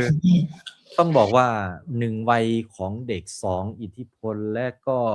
ค่านิยมในทางสังคมที่เรายังให้ความสำคัญกับสิ่งเหล่านี้และในทางสังคมที่ยังให้อ่าเครื่องดื่มน้ำเมาเนี่ยมันเป็นเรื่องราวที่เราใช้กันแบบเทศกาลหรือเป็นเรื่องที่มันเป็นความชอบธรรมในการที่เราจะดื่มในงานเทศกาลหรือในอะไรพิธีสำคัญอะไรประมาณเนี้ยหรือวันสำคัญอะไรเงี้ยมันก็เลยการที่จะให้จิตใจของเขาเนี่ยไม่ไปเกี่ยวโยงกับค่านิยมเหล่านี้มันยากมากเลยเพราะเขาอยู่ในสังคมที่เติบโตมาโดยมีสิ่งเหล่านี้อยู่รอบตัวเขาและทำให้เขาได้รับรู้รับทราบและเห็นได้โดยเฉพาะกลุ่มเพื่อนเนี่ยมันสำคัญมากๆนั้นการที่จะหยุดหรือจะเลิกสิ่งเหล่านี้มันก็เลิกไม่ได้แต่อาจารย์มองว่าอุบัติเหตุครั้งนี้เขาน่าจะได้รับบทเรียนอยู่พอสมควรการที่จะให้เขากลับมาใช้ยาเม็ดที่1เม็ดที่2ขึ้นอยู่กับความสามารถของเนี่ยแหละที่ถามมานี่เป็นแม่หรือเปล่าไม่แน่ใจนั่น น่าจะเป็นแม่เลยเนี่ยเป็นความสามารถของแม่เองที่จะมีความสามารถยังไงให้เขาได้กลับมาใช้การบทระลึกพระรัตนตรัยกับการทักอารมณ์เพราะว่าถ้าได้ใช้จริงๆเนี่ยมันได้ผลแน่นอนแต่น่าจะละเลยในการที่จะเอาไปสู่การปฏิบัติละเลยในการที่จะใช้แต่พระอาจารย์เชื่อว่าเขาน่าจะได้เคยรับผลดีจากการใช้หลักปฏิบัติในยาเม็ดที่1ที่2อยู่อาจจะมีกำลังจิตกำลังใจยังไม่เพียงพอจึงเป็นอย่างนี้พลาดก็เชื่อว่าเขาน่าจะกลับมาสู่การระลึกพระรัตนตรัยได้อยู่ก็ต้องฝากแม่ไว้ไม่ต้องไปบังคับเขานะรอบนี้ก็น่าจะกลับมาระลึกพระรัตนตรัยแล้วก็ใช้ยา7 เม็ดน่าจะครบถ้วนนะคะรอบนี้จริงยา2 เม็ดของเรานี่ไม่มีวันหมดอายุนะครับทานได้เรื่อยๆครับใช้ได้เรื่อยๆทุกยุคทุกสมัยนะครับครับสำหรับวันนี้นะครับผมก็มีสิ่งที่จะมานำเสนอครับพระอาจารย์ครับนี่ไงครับด้านหลังผมครับเห็นไหมครับแผ่นธรรมนาวาวังฉบับใหม่ล่าสุดครับอาจารย์ครับอันนี้ครับเหมาะสำหรับคนที่ขึ้นจอได้ไหมครับอันนี้สามารถไปดาวน์โหลดในหน้าเพจได้นะคะดาวน์โหลดในหน้าเพจธรรมนาวาวังเรือหลวงแห่งธรรมของเราได้นะคะครับอันนี้ก็แผ่นธรรมนาวาวังฉบับนี้นะครับก็จะเป็นเหมาะสำหรับคนที่ไม่ชอบอ่านหนังสือครับแบบชอบแบบดูช็อตโน้ตเล็กๆอะไรประมาณนี้ครับเพราะว่าแผ่นธรรมนาวาวังฉบับนี้นะครับก็คือจะเขาเรียกว่าจะสรุปแก่นเนื้อหาของสรุปแก่นเนื้อหาของการปฏิบัติ7ขั้นตอนนะครับยา7 เม็ดแบบเขาเรียกว่าอ่านปุ๊บจำได้ปั๊บเลยครับอาจารย์ครับเป็นฉบับปีใหม่เลยใช่ไหมใช่ครับเป็นฉบับแบบว่าปีใหม่ครับอาจารย์ครับ New Collection ใหม่เลยค่ะของปี2500สังเกตจากไกลๆมีพระปรามภิไธยด้วยนะนี่ใช่ครับครับพอครับเป็นแผ่นยา7 เม็ดนะคะพระราชทานค่ะจากพระบาทสมเด็จพระเจ้าอยู่หัวของเราค่ะครับอาจารย์ครับมีพระมหากรุณาเป็นที่สุดนะในการครับอาจารย์ครับก็ในเนื้อหาก็จะบอกมาทุกขั้นตอนเลยครับก็รอบนี้ก็จะมีน้องแก้วตาน้องลูกโลกนะครับก็จะเขาเรียกว่าจะเป็นผู้เป็นกำลังใจนะครับสำหรับผู้ที่ต้องการที่จะปฏิบัติศึกษานะครับก็จะมีทั้งภาพการเขาเรียกว่าขันธ์5การแยกขันธ์นะครับก็จะครบถ้วนในแผ่นธรรมนาวาวังฉบับใหม่ครับอาจารย์ครับก็อย่าลืมนะคะสำหรับผู้ที่กดไลค์กดแชร์นะคะแล้วก็คอมเมนต์คำถามมานะคะในอินบ็อกซ์นะคะเราก็จะมีปฏิทิน แจกด้วยนะคะ อย่าลืมกดไลค์กดแชร์ด้วยนะคะ ครับ อันนี้ก็สำหรับผู้ที่ร่วมกันถามคำถามนะครับ ก็ได้รับเหมือนกันนะครับ ก็เบื้องต้นนะครับส่งคำถามมาถามนะครับ แล้วก็กดไลค์กดแชร์ แล้วก็แคปหน้าจอนะครับอินบ็อกซ์มาในเพจธรรมนาวาวังเรือหลวงแห่งธรรมนะครับ ก็เดี๋ยวทางเรานะครับ ก็จะดำเนินการจัดส่งให้ถึงบ้านเลยนะครับ ก็สามารถที่จะนำไปเริ่มต้นกันในปีใหม่ได้เลยนะครับ มีทั้งถ้อยคำธรรมะแล้วก็เนื้อหาปฏิทินนะครับครับสำหรับคำถามต่อไปนะครับเพิ่งเข้ามาฟังค่ะ ยามีทั้งหมดกี่เม็ดแต่ละเม็ดคืออะไรคะไม่ทราบว่าเสียเวลาตอบไหมคะครับครับอันนี้คำถามต่อไปครับอาจารย์ครับต้องอธิบายอย่างนี้ว่ายา7 เม็ดก็คือหลักปฏิบัติหลักธรรมที่เราปฏิบัติกันมีอยู่7 ขั้นตอนหรือว่า7 ข้อปฏิบัติซึ่งหลักปฏิบัติ7 ขั้นตอนนี้ได้ถูกเรียกว่ายา7 เม็ดเพราะว่ามันเข้าไปสู่การเยียวยาจิตใจของคนที่มีความทุกข์อยู่ในภายในยาเม็ดที่1เราจะเริ่มต้นจากการระลึกถึงพระรัตนตรัยด้วยบทที่ว่าพุทโธเมนาโถพระพุทธเป็นที่พึ่งอันประเสริฐของข้าพเจ้าธัมโมเมนาโถพระธรรมเป็นที่พึ่งอันประเสริฐของข้าพเจ้าสังโฆเมนาโถพระสงฆ์เป็นที่พึ่งอันประเสริฐของข้าพเจ้าอันนี้คือบทพระรัตนตรัยที่เรียกว่ายาเม็ดที่1จะต้องระลึกย้ำซ้ำๆพูดง่ายๆก็คือการระลึก1 ครั้งก็เป็นการกินยาเข้าไป1 เม็ดอย่างเงี้ยระลึกย้ำซ้ำๆก็กินยาลงไปเรื่อยๆเพื่อที่จะให้เกิดการเยียวยายานี้เป็นยาชนิดพิเศษที่สามารถกินได้ตลอดเวลากินแล้วไม่มีผลข้างเคียงกินแล้วมีแต่ผลดีให้เกิดขึ้นบนจิตใจของผู้ที่กินก็คือระลึกพระรัตนตรัยเนี่ยคือการกินระลึกย้ำซ้ำๆย้ำซ้ำๆอยู่ในวิถีชีวิตประจำวันของตนเองยาเม็ดที่2ก็คือการทักอารมณ์เป็นข้อปฏิบัติหนึ่งที่จะทำให้เราได้เห็นอารมณ์ที่เกิดขึ้นบนจิตใจเราแล้วมีสติในการรับรู้อารมณ์ด้วยการทักอารมณ์ว่านี่คืออารมณ์กำลังเกิดขึ้นกับจิตกำลังมีอารมณ์กำลังปรุงแต่งจิตกำลังถูกอารมณ์ปรุงแต่งอยู่อันนี้คือการทักอารมณ์ถ้าหากมีอารมณ์โกรธก็บอกอารมณ์โกรธนั้นไปตรงๆตามรูปแบบการทักอารมณ์ที่อธิบายมาเมื่อกี้นี้ถ้าหากเป็นความเครียดก็ทักว่านี่คือความเครียดกำลังเกิดขึ้นกับจิตกำลังมีความเครียดกำลังปรุงแต่งจิตกำลังถูกความเครียดปรุงแต่งอารมณ์อื่นอีกที่เกิดขึ้นบนจิตใจก็ทักแบบนี้มีการทักแบบนี้จะช่วยสร้างสติให้เกิดการรับรู้อารมณ์นะก็จะช่วยสติก็จะช่วยทำให้เราเท่าทันต่ออารมณ์ที่ถูกรู้ด้วยสติก็จะถึงการดับไปโดยเร็วนี่คือยาเม็ดที่2ยาเม็ดที่3คือการท่องบทธาตุกรรมฐาน4ซึ่งจะเข้าสู่การเรียนรู้ระบบชีวิตของเราที่ประกอบไปจากธาตุระบบกายของเราเนี่ยที่ประกอบมาจากธาตุก็ท่องตามแบบทุกตัวอักษรให้ได้แล้วก็ขั้นตอนที่4คือ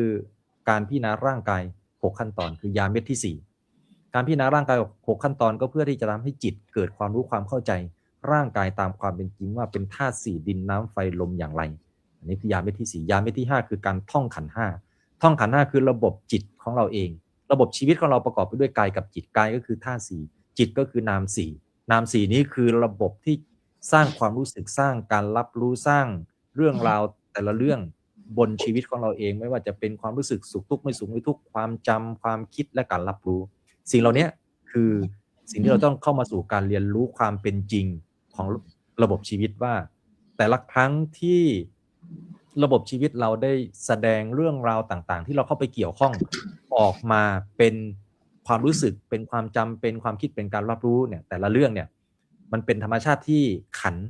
มันจะต้องเป็นอย่างนั้นเราก็จะมารับรู้อาการของขันธ์ที่มันเป็นแบบเนี้ยโดยธรรมดาโดยความเป็นจริงตามที่มันเกิดมันปรากฏและมันดับไปอย่างไรอันนี้เขาเรียกว่าเรียนรู้ระบบของขันธ์อันนี้ก็คือเรื่องของการยาเม็ดที่6นะยาเม็ดที่5คือการท่องขันธ์5ยาเม็ดที่6คือการกำหนดขันธ์5เกิดดับบนอารมณ์และเรื่องราวที่เขาแสดงออกมายาเม็ดที่7คือการพิจารณาอริยสัจ4บนอาการของขันธ์5ว่าขันธ์5ที่มันแสดงออกถึงความทุกข์เนี่ยมันเป็นสัจจะนะสัจจะอันนี้คือสิ่งที่เป็นอย่างนี้ทุกคนก็คือมีทุกข์เกิดขึ้นอย่างนี้ทุกคนทุกข์เพราะความแก่ทุกข์เพราะความเจ็บทุกข์เพราะความตายทุกข์เพราะความพัดพรากทุกข์เพราะความไม่ได้ดั่งใจหมายทุกข์เพราะปรารถนาสิ่งใดไม่ได้สิ่งนั้นทุกข์เพราะความคับแค้นทุกข์เพราะ การประสบกับสิ่งที่ไม่เป็นที่รักพลัดพรากจากสิ่งที่เป็นที่รักสิ่งเหล่านี้มันจะเป็นสิ่งที่ทำให้เราได้เรียนรู้ว่าอ๋อระบบชีวิตเรามีความทุกข์อยู่สัจจะข้อที่2ก็จะสอนให้เราได้เข้าใจเหตุของความทุกข์เวลาเราประสบกับความทุกข์เราก็อยากให้ความทุกข์หายไปอยากจะดับความทุกข์อยากหลีกเลี่ยงจากความทุกข์ไม่อยากจะประสบความทุกข์ความอยากทั้งหลายทั้งปวงเราเนี่ยมันเป็นตัณหาได้ชื่อว่าเป็นสมุทัยคือเหตุที่ก่อให้เกิดทุกข์ใหม่จากความทุกข์เดิมที่มันกำลังแสดงออกอยู่บนชีวิตของเราเองดังนั้นการเรียนรู้เหตุเพื่อที่จะแก้ไขเหตุนั้นการแก้ไขคือการรู้จักว่าอาการแห่งความอยากหรือผลักความทุกข์ออกจากชีวิตเนี่ยมันเป็นสมุทัยก็ให้กำหนดรู้ว่านี่คือสมุทัยกำลังเกิดขึ้นกับเรากำลังมีสมุทัยกำลังปรุงแต่งเรากำลังถูกสมุทัยปรุงแต่งเพราะว่าอะไรเพราะเราจะใช้ความอยากยังไงก็ตามชีวิตเราก็ต้องแก่ต้องเจ็บต้องตายไม่มีความอยากที่จะไปเปลี่ยนแปลงมันได้เราจะเอาใช้ความอยากไปเปลี่ยนแปลงความแก่ความเจ็บความตายไม่ได้ความพัดภาคเศร้าโศกเสียใจเราใช้ความอยากไม่ได้เพราะสิ่งเหล่านั้นเกิดขึ้นมาตามธรรมดาแล้วเขาจะดับไปเขาก็จะดับไปตามธรรมดาของเขาเองเราอย่าใช้ความอยากการใช้ความอยากเราไม่มีผลต่อการแก้ไขปัญหาคือความทุกข์ซ้ำจะเพิ่มความทุกข์ให้กับใจเราไปอีกตรงนี้แหละคือสิ่งที่เราจะต้องเข้าใจในด้านของอริยสัจการพิจารณาอริยสัจบนอาการของขันธ์เพื่อจะแก้ไขเหตุที่ก่อให้เกิดความทุกข์ใหม่จากความทุกข์เดิมเมื่อเราแก้ไขได้แล้วการดับทุกข์ก็ดับได้เรียกว่านิโรธการทำอย่างนี้แหละคือการกำหนดรู้ทุกข์ละสมุทัยทำนิโรธให้แจ้งคือการทำมรรคให้เกิดขึ้นนั้นอริยสัจสี่คือทุกข์สมุทัยนิโรธมรรคมีอยู่บนชีวิตของเราเองทุกข์เกิดขึ้นที่เราเหตุของทุกข์ก็เกิดขึ้นที่เราการดับทุกข์ก็ต้องดับที่ตัวเราการปฏิบัติที่จะดับทุกข์กันเรานั่นแหละเป็นผู้ปฏิบัติต่อทุกข์ที่กำลังเกิดขึ้นด้วยการกำหนดรู้ปฏิบัติต่อเหตุของทุกข์ที่เกิดขึ้นด้วยการละปฏิบัติต่อการดับของทุกข์โดยการทำให้เห็นแจ้งว่าตัณหาคือความอยากมันดับไปได้และมันดับไปได้จริงๆดับโดยที่เหลือหรือไม่เหลือเราก็ต้องรู้แจ้งขึ้นมาบนจิตใจของเราอย่างนี้แหละนี่แหละคือการสร้างมรรคหรือทำมรรคให้เกิดขึ้นในแต่ละครั้งแต่ละวันของชีวิตหลักปฏิบัติธรรมนาวาวัง7ขั้นตอนเนี่ยคือยา7เม็ดที่ช่วยแก้ไขความทุกข์บนจิตใจของมนุษย์ได้หมดสิ้นครับกราบขอบพระคุณครับพระอาจารย์ครับพูดถึงคำถามนี้นะครับก็เลยอยากจะขออนุญาตพรีเซนต์แผ่นธรรมนาวาวังฉบับใหม่ครับพระอาจารย์ครับก็เนื้อหาของแผ่นธรรมนาวาวังนี้ครับสำหรับเมื่อสักครู่นะครับที่ถามคำถามมานะก็สามารถเข้าไปกดติดตามเพจธรรมนาวาวังครับก็ของเรานะครับก็จะมีโพสต์เป็นแผ่นธรรมนาวาวังและโพสต์สามารถที่จะไปนำไปดาวน์โหลดมาใช้กันได้นะครับโดยแผ่นธรรมนาวาวังครับก็จะมีการปฏิบัติทั้งหมดกี่ขั้นตอนครับ7ขั้นตอนนะครับก็นะครับโดยเม็ดแรกนะครับก็คือยาเม็ดแรกก็คือการระลึกพระรัตนตรัยครับถามว่าเราระลึกพระรัตนตรัยทำไมครับพลอยครับก็เพื่อให้เรามีสตินะคะก็มีสติในการใช้ชีวิตในการมีสติใช้ชีวิตอยู่กับปัจจุบันค่ะครับก็โดยยาเม็ดที่1นะครับไม่ยากครับปฏิบัติไม่ยากนะครับก็คือให้ใช้คำว่าพุทโธเมนาโถพระพุทธเจ้าเป็นที่พึ่งอันประเสริฐของข้าพเจ้าธัมโมเมนาโถพระธรรมเป็นที่พึ่งอันประเสริฐของข้าพเจ้าสังโฆเมนาโถพระสงฆ์เป็นที่พึ่งอันประเสริฐของข้าพเจ้าอันนี้ก็คือท่องอย่างนี้นะครับให้จิตยอมรับย้ำซ้ำๆนะครับก็พอเมื่อจิตเราเกิดการยอมรับนะครับเราก็จะมีเขาเรียกว่าปัญญาสัจจะความดีนะครับอยู่กับตัวของเรานะครับเป็นการสร้างสตินะครับต่อมาเป็นยาเม็ดที่2คืออะไรครับพลอยครับเป็นการทักอารมณ์ค่ะตัวนี้ก็จะเป็นการฝึกพิจารณาเห็นอารมณ์ที่เกิดขึ้นกับจิตนะคะก็จะสร้างสติแล้วก็เห็นอารมณ์ตามความเป็นจริงค่ะต่อด้วยนะคะยาเม็ดที่3ค่ะคืออะไรคะเจี๊ยบคือการท่องธาตุกรรมฐาน4นะครับก็คือเป็นการที่พิจารณาไปในกายครับว่าครับพิจารณาไปในกายครับว่ากายเรานั้นเป็นการประกอบรวมกันของธาตุทั้ง4ธาตุนะครับก็คือจะมีดินน้ำไฟลมนะครับครับสำหรับยาเม็ดที่4ต่อมานะครับเป็นอะไรครับพิจารณากาย6ขั้นตอนค่ะเป็นบทพิจารณากายคือการคิดโดยแยบคายใคร่ควรไต่ตรองตรวจตาโดยรอบค่ะที่รวมเอาบทกรรมฐานคือธาตุทั้ง4นะคะเราก็จะเห็นเป็น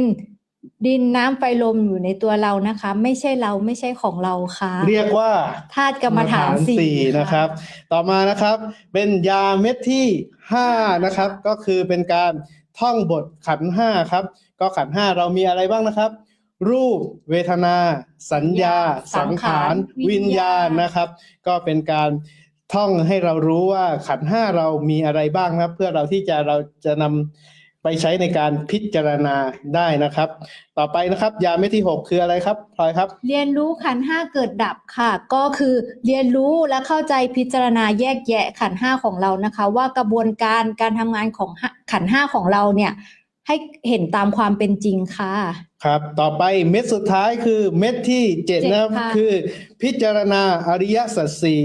บนอาการของขันธ์5นะครับก็คือเป็นการกำหนดรู้ทุกข์ผ่านขันธ์5กำหนดรู้สมุทัยผ่านขันธ์5ผ่านตัณหานี่คืออาศัยขันธ์5เกิดกำหนดรู้นิโรธผ่านการดับไปของตัณหานะครับกำหนดรู้มรรคผ่านสัมมาทิฏฐินะครับจนเกิดปัญญารู้แจ้งอริยสัจสี่นะครับครับสำหรับตัวนี้ก็จะเข้ามาอยู่ในช่วงสุดท้ายของไลฟ์ชั่วโมงแรกนะคะพระอาจารย์ ก็ต่อไปก็จะมีแขกรับเชิญเป็น ใครนะ ใครเอ่ย สำหรับวันนี้นะครับทางรายการของเรานะครับอาจารย์ครับมีเซอร์ไพรส์นะครับเป็นวิทยากรรับเชิญที่มากด้วยความสามารถนะครับ ซึ่งวิทยากรท่านนี้นะครับ ท่านก็จะมาเขาเรียกว่ามาบรรยายมาพูดมาร่วมกัน แชร์ประสบการณ์ ใช่ครับในการสนทนาครั้งนี้นะครับ รับรองแน่นอนไม่ผิดหวังครับ ขอเชิญพบกับคุณอลิศครับสวัสดีครับคุณอลิศครับ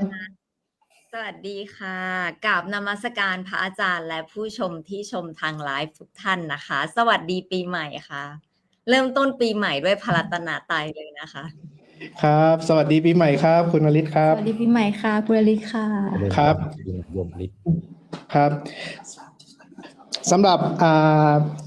ก่อนอื่นนะครับ ผมขออนุญาตให้คุณอลิศแนะนำตัวให้กับทางเพจของเราหน่อยครับคุณอลิศครับ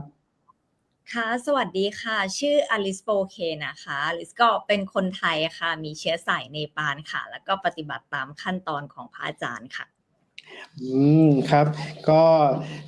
ขอสอบถามหน่อยครับว่าคุณอลิศนะครับได้มาเจอกับธรรมะของพระอาจารย์ได้อย่างไรครับคุณอลิศครับ ค่ะเมื่อก่อนนะคะที่บ้านอลิสเนี่ยก็จะนับถือศาสนาพราหมณ์ฮินดูนะคะแต่เนื่องจากว่าตอนเด็กๆเนี่ยเรามีความสนใจเกี่ยวกับศาสนาพุทธเป็นพิเศษค่ะเราก็เลยค่อยๆตามหาครูบาอาจารย์แล้วก็ค่อยๆตามหาหลักธรรมะค่ะที่จะมาสอนเราได้พออยู่ในช่วงที่เรากำลังเริ่มทำงานนะคะก็จะมีปัญหาที่เข้ามาให้เราต้องเรียนรู้แล้วก็ผ่านไปให้ได้ค่ะจนกระทั่งวันหนึ่งที่เราเจอพระอาจารย์ผ่าน TikTok ค่ะก็คือเล่นโซเชียลมีเดียอยู่แล้วก็พระอาจารย์เนี่ยขึ้นมาในหน้าฟีดของเราค่ะแล้วก็จุดเริ่มต้นคือพระอาจารย์เป็นคนแนะนำให้อลิสระลึกพระรัตนตรัยค่ะอยู่ที่ฐานของจิต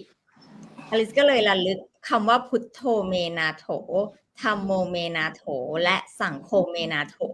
ด้วยความที่ตัวเองมีพื้นฐานในความเข้าใจภาษาเนปาลอยู่แล้วซึ่งภาษาเนปาลกับโมเมนาโถเนี่ยมีความเชื่อมโยงกันมากๆทำให้เหมือนเวลาท่องสิ่งนี้ท่ามกลางอกแล้วอะค่ะมันสามารถที่จะซิงค์หรือว่าดาวน์โหลดความรู้ความเข้าใจตรงนี้สู่จิตสู่ใจได้ทันทีเลยค่ะแล้วพอเราเจอยาเม็ดแรกแล้วเราก็ปฏิบัติแล้วเราก็เห็นผลแล้วอะค่ะมันทำให้มีความสุขแล้วก็มีความเพียรในการที่จะสามารถปฏิบัติไปสู่ขั้นตอนอื่นๆได้อย่างมีความสุขเลยค่ะครับสำหรับในวันนี้นะครับก็โหผู้เข้าชมยอดไลฟ์ของเรานะครับ ตอนนี้ก็680ท่านแล้วนะครับคุณอลิศครับ คุณอลิศรู้สึกยังไงบ้างครับที่ได้มาร่วมไลฟ์กับเพจธรรมนาวาวังเรือหลวงแห่งธรรมของเราครับ อันดับแรกก็ใช้ยาเม็ดที่1เม็ดที่2ในการทักอารมณ์ความตื่นเต้นอยู่เนี่ยแหละค่ะก็เป็นเรื่องปกติทั่วไปนะคะตอนนี้พออลิสปฏิบัติมาถึงจุดนี้แล้วอลิสจะไม่หนีอารมณ์ของตัวเองแล้วค่ะอลิสจะยอมรับอารมณ์ เกิดขึ้นของตัวเองตามความเป็นจริง แล้วก็อยู่กับอารมณ์นี้ได้อย่างชิลๆเพราะว่าเราเนี่ยแบบเรียกว่ายาทั้ง7 เม็ดครบแล้วกลายเป็นคนที่แบบสามารถอยู่แล้วก็อยู่กับอารมณ์นั้นได้ทุกๆขณะจริงๆค่ะแล้วก็เรียกว่านอกจากความตื่นเต้นแล้วอะค่ะก็มีความสุขที่ได้ออกมาแชร์สิ่งที่เป็นธรรมะของพระพุทธเจ้าแล้วก็สิ่งที่เป็นปัญญาให้กับผู้ชมที่อยู่ทางบ้านด้วยค่ะเราจะได้ประพฤติปฏิบัติไปพร้อมๆกันบนเส้นทางนี้ค่ะ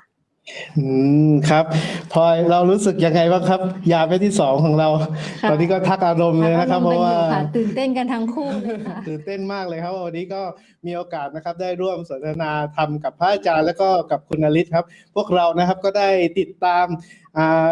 คุณอลิศแล้วก็พระอาจารย์นะครับในช่องของเพจต่างๆนะครับแล้วก็มีใน YouTube นะครับก็เห็นคุณอลิศได้มาแชร์กันครับวันนี้ก็ตื่นเต้นมากเลยครับได้มาเจอตัวจริงเสียงจริงนะครับคุณอลิศครับ ในระหว่างนี้นะคะ ก็นิมนต์พระอาจารย์ฉันน้ำได้นะคะ ครับอาจารย์ เดี๋ยว ครับ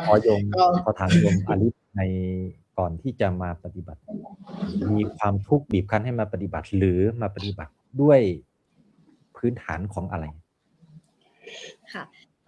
อลิสมีความทุกข์นะคะจากการที่เมื่อก่อนเนี่ยเราชอบพุทธศาสนามากค่ะแล้วก็พยายามตามหาแนวทางการปฏิบัติมาโดยตลอดค่ะเพียงแต่ว่าแนวทางการปฏิบัติที่เรา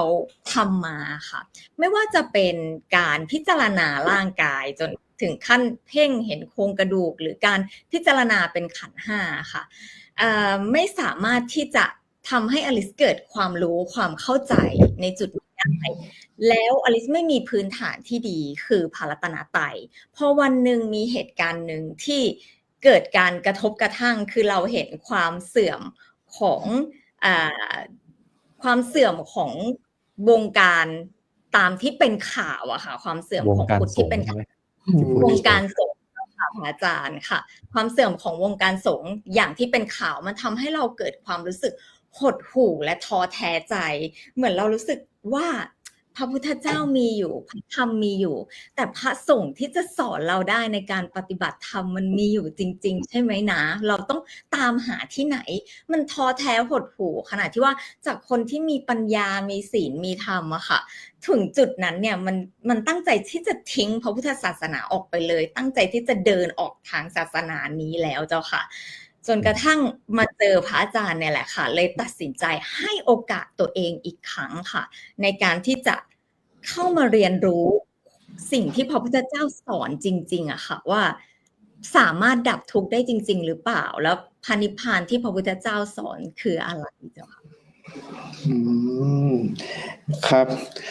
ก็คุณอลิศก็เป็นตัวอย่างแล้วก็ผลลัพธ์ที่ทุกคนสามารถทำดูเป็นแบบอย่างที่ดีได้นะคะเพราะว่าคุณอลิศก็ปฏิบัติถึงขั้นแบบว่าขั้น 7แล้วถูกต้องไหมคะครับ ใช่ค่ะเราปฏิบัติแบบชิลๆแล้วก็มีความสุขมากเลยค่ะใช้ในชีวิตประจำวันตลอดแทบจะไม่ได้ฉีกตัวเองไปในด้านของอยู่ป่าอยู่เขาค่ะลิใช้ชีวิตกับ7ขั้นตอนนี้ทุกวันอย่างมีความสุขมากค่ะก็เราอยากไม่ขาดครับไม่ขาดต่อเนื่องทุกโดสเลยเจ้าค่ะนี่นะครับนี่ก็เป็นผลลัพธ์นะครับของการปฏิบัติตามแบบแผนของธรรมนาวาวังนะครับของคุณอลิศนะของเราก็คุณอลิศเราก็เป็นผลลัพธ์นะครับที่เราได้ปฏิบัติตาม7ขั้นตอนนะครับของธรรมนาวาวังของเรานะครับก็คุณอลิศครับก็เดี๋ยวเราก็จะมีคำถามมากมายนะครับจากทางลูกเพจของเรานะครับก็เดี๋ยวให้คุณอลิศนะครับก็สามารถที่จะช่วยในการตอบคำถามให้กับทางพวกเราด้วยนะครับคุณอลิศครับอันนี้นะครับก็เดี๋ยวมีอีก1คำถามของพิธีกรครับคุณอลิศครับพอดีพิธีกรเขากระซิบกับผมว่ามีคำถามหนึ่งครับที่อยากจะถามคุณอลิศมากเลยนะครับพลอยก็ถามได้เลยครับเป็นคำถามที่ได้ฟังคุณอลิศพูดในที่ไปงานธรรมนาวาวังของเรานะคะก็อยากถามว่าที่คุณอลิศบอกว่าเห็นสิ่งของต่างๆคุณอลิศแล้วเกิดแบบอยากได้ในใจเนี่ยคุณอลิศทำยังไงบ้างคะเรียกว่าเห็นสิ่งของต่าง างๆเนี่ยแทบจะใช้ยาครบทุกเม็ดเลยนะ ขอบ คะ คุณเมย์ ก็ใช่ค่ะ ก็คือเหมือนเวลาเราอยู่ในขั้นตอนไหนอะค่ะ แล้วเราอยากได้สิ่งของนั้นนะคะ ให้เราใช้ขั้นตอนนั้นไปเลยค่ะ ถ้ายกตัวอย่างเช่นเราอยู่ในขั้นตอนของพระรัตนตรัยแล้วเราอยากได้สิ่งของนั้น เราก็ท่องพระรัตนตรัยแล้วก็ซื้อสิ่งของนั้นได้ปกติค่ะ ถ้าสมมติว่าเราอยู่ในขั้นตอนของการทักอารมณ์เราเห็นสิ่งของนั้นแล้วเราอยากได้สิ่งของนั้นนะคะ เราก็ทักอารมณ์ไปเลยค่ะว่านี่คือความอยากได้ เราเข้าไปใช้ชีวิตปกติโดยการซื้อสิ่งของนั้นได้อยู่ค่ะ ยังไม่ต้องปฏิเสธอารมณ์แค่เราทำหน้าที่ทักอารมณ์เพื่อดูอารมณ์นั้นเกิดดับไปก่อนนะคะ ส่วนขั้นตอนที่สามก็คือการเห็นเป็นดินน้ำไฟลมนะคะ เวลาเราอยากได้สิ่งของสิ่งไหนอะค่ะ เราก็ลองพิจารณาดูว่าสิ่งของเนี้ยมันเป็นธาตุดินน้ำไฟลมยังไง รวมไปถึงน้อมเข้ามาพิจารณาในใจตัวเองว่าสิ่งของเนี้ยที่จะเอามาเข้ามาใส่ตัวเนี่ย ตัวเราเป็นดินน้ำไฟลมยังไงค่ะ รวมไปถึงขั้นตอนต่อไปก็คือพิจารณาใจเลยก็จะคิดพิจารณาไปเลยว่า ร่างกายเราเนี่ยมันมีความเสื่อมโทรมและสลายลงสู่ดินได้ยังไง พอเราพิจารณาแบบเนี้ยค่ะ เราก็จะเห็นว่าสิ่งของที่เราอยากได้เนี่ยเขาก็สลายลงสู่ดินได้เช่นกัน เรากับสิ่งของก็ไม่ใช่สิ่งเดียวกัน สิ่งของเหล่านั้นกับเราก็ไม่ใช่สิ่งเดียวกัน เราก็จะเกิดความรู้ขึ้นมาว่า ร่างกายเนี่ยมันเริ่มเป็นดินน้ำไฟลมแล้วนะ มันเริ่มไม่ใช่เราแล้ว เราสามารถที่จะอยู่กับ 3-4 ขั้นตอนนี้โดยการใช้การดูความอยากซื้อสิ่งของอย่างเดียวได้เลยค่ะ รวมไปถึงขั้นตอนต่อไปก็คือขันธ์ห้าเราก็สามารถที่จะพิจารณาได้เลยว่าของที่เราอยากได้เนี่ยเมื่อตากระทบรูปเนี่ยรู้นะว่านี่เป็นทุกข์เมื่อตากระทบรูปเนี่ยโอ้เวทนาเกิดความสุขขึ้นมาเลยเมื่อตากระทบรูปเนี่ยจำได้นะเนี่ยเป็นสัญญาสิ่งของที่เราอยากได้เมื่อตากระทบรูปเนี่ยเรารู้ไปเลยว่ากำลังปรุงแต่งนะซื้อสี่โปรโมชั่นราคาถูกนะการเราก็เห็นอารมณ์เนี่ยค่ะเกิดขึ้นแล้วก็ดับไปเกิดขึ้นแล้วก็ดับไปโดยไม่เข้าไปแทรกแซงอารมณ์นั้นเลยค่ะขั้นตอนต่อไปเราก็สามารถที่จะพิจารณาขันธ์ห้าเนี่ยค่ะเข้าสู่กระบวนการของอริยสัจสี่ด้วยการดูของที่อยากเข้าไปซื้อเนี่ยแหละค่ะเราก็กำหนดรู้เลยว่าอารมณ์และความรู้สึกเนี้ยมันเป็นทุกข์นะตัวอารมณ์และความรู้สึกที่เป็นทุกข์เนี่ยมันจะมีเหตุให้เกิดทุกข์เสมอเมื่อเรารู้ทุกข์อะค่ะเหตุให้เกิดทุกข์เนี่ยมันจะเกิดการละคายวางได้เองค่ะคำว่านิโรธความว่างเนี่ยก็จะปรากฏขึ้นมาในจิตและผู้ที่ปฏิบัติเนี่ยก็จะไม่ใช่เราแหละที่ปฏิบัติจะเป็นตัวมรรคที่ปฏิบัติอยู่บนเส้นทางนี้เพราะฉะนั้นไม่ว่าเราจะปฏิบัติด้วยการซื้อสิ่งของนั้นหรือเราจะปฏิบัติด้วยการไม่ซื้อสิ่งของนั้นนะคะอริยมรรคก็ได้ถูกเจริญในจิตในใจเราแล้วค่ะผ่าน7 ตอนที่พระอาจารย์มอบให้เนี่ยแหละครับเป็นแนวทางที่ดีมากๆเลยค่ะต้องนำไปใช้บ้างแล้วค่ะแนวทางแบบนี้เพราะว่ากดใส่ตะกร้าไว้เยอะมากค่ะกำลังพิจารณาดูเกิดดับอยู่ค่ะว่าซื้อไม่ซื้อดีค่ะครับเป็นได้ฟังคุณอลิศเข้าไปเลยค่ะแล้วก็ท่องไปเลยว่านี่คือทุกข์นี่คือทุกข์อย่างเงี้ยค่ะจะสนุกมากค่ะสนุกมากเลยนะครับทุกนะคะแต่ก็จะซื้ออยู่ ถูกต้องไหมคะทุกแต่ว่าก็ยังจะซื้ออยู่นะครับครับก็สำหรับการซื้อที่เป็นปัญหาในชีวิตประจำวันเราค่ะยังไงเราก็ต้องเป็นฆราวาสที่จะต้องมีการซื้อสิ่งของอยู่แล้วเป็นเรื่องปกติค่ะแต่ว่ารัตนตรัยจนถึงอริยสัจสี่อะค่ะจะทำให้เรามีปัญญาเรียนรู้ว่าสิ่งไหนควรเข้าไปซื้อสิ่งไหนไม่ควรเข้าไปซื้อตามสัจจะความเป็นจริงสุดยอดมากเลยครับคุณอลิศครับพวกเราก็ได้วิธีการแนวทางที่จะนำไปใช้ในการช้อปปิ้งในวันนี้แล้วใช่ไหมครับเป็นยังไงพระอาจารย์มีคำแนะนำในการช้อปปิ้งบ้างไหมคะครับเรื่องนี้ก็ต้องยกให้โยมอาลิศเป็นประสบการณ์ในการที่จะนำมาบอกเล่ากับพวกเราว่าได้ปฏิบัติในการเจริญมรรคขึ้นมาบนช้อปปิ้งเนี่ยคือไม่ได้เสียประโยชน์ในการที่เราจะเจริญอริยมรรคเลยพูดง่ายๆว่าข้อปฏิบัตินี้ไม่ได้แยกตัวเองออกจากวิถีชีวิตปกติที่เราเป็นอยู่เรายังใช้ชีวิตแต่ที่เราเคยใช้อยู่นั่นแหละแต่ว่าเราเพิ่มความรู้ความเข้าใจในระบบของมรรคเนี่ยเข้าไปสู่การสร้างความเข้าใจตรงนี้ให้มันชัดเจนแล้วก็ปฏิบัติเจริญมรรคไปได้อันนี้ก็ต้องอนุโมทนากับโยมอลิศที่ ทำให้หลักปฏิบัติธรรมะที่มันเป็นนามธรรมออกมาเป็นรูปธรรมชัดเจนที่ทำให้คนสามารถรับรู้ได้ ครับก็ครับขอบพระคุณพระอาจารย์แล้วก็คุณอลิศมากครับสำหรับผู้ที่ได้ส่งคำถามมาถามเรานะครับ ตอนนี้คำถามของเราเนี่ยเยอะมากๆเลยนะครับ ก็เดี๋ยวเรานะครับจะทยอย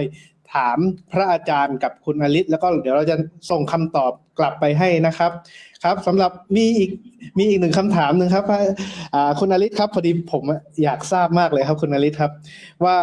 คุณอลิศมีวิธีการอย่างไรครับที่จะปฏิบัติตามขั้นตอนของพระอาจารย์ครับควบคู่ไปกับการดำเนินชีวิตทางโลกนะครับ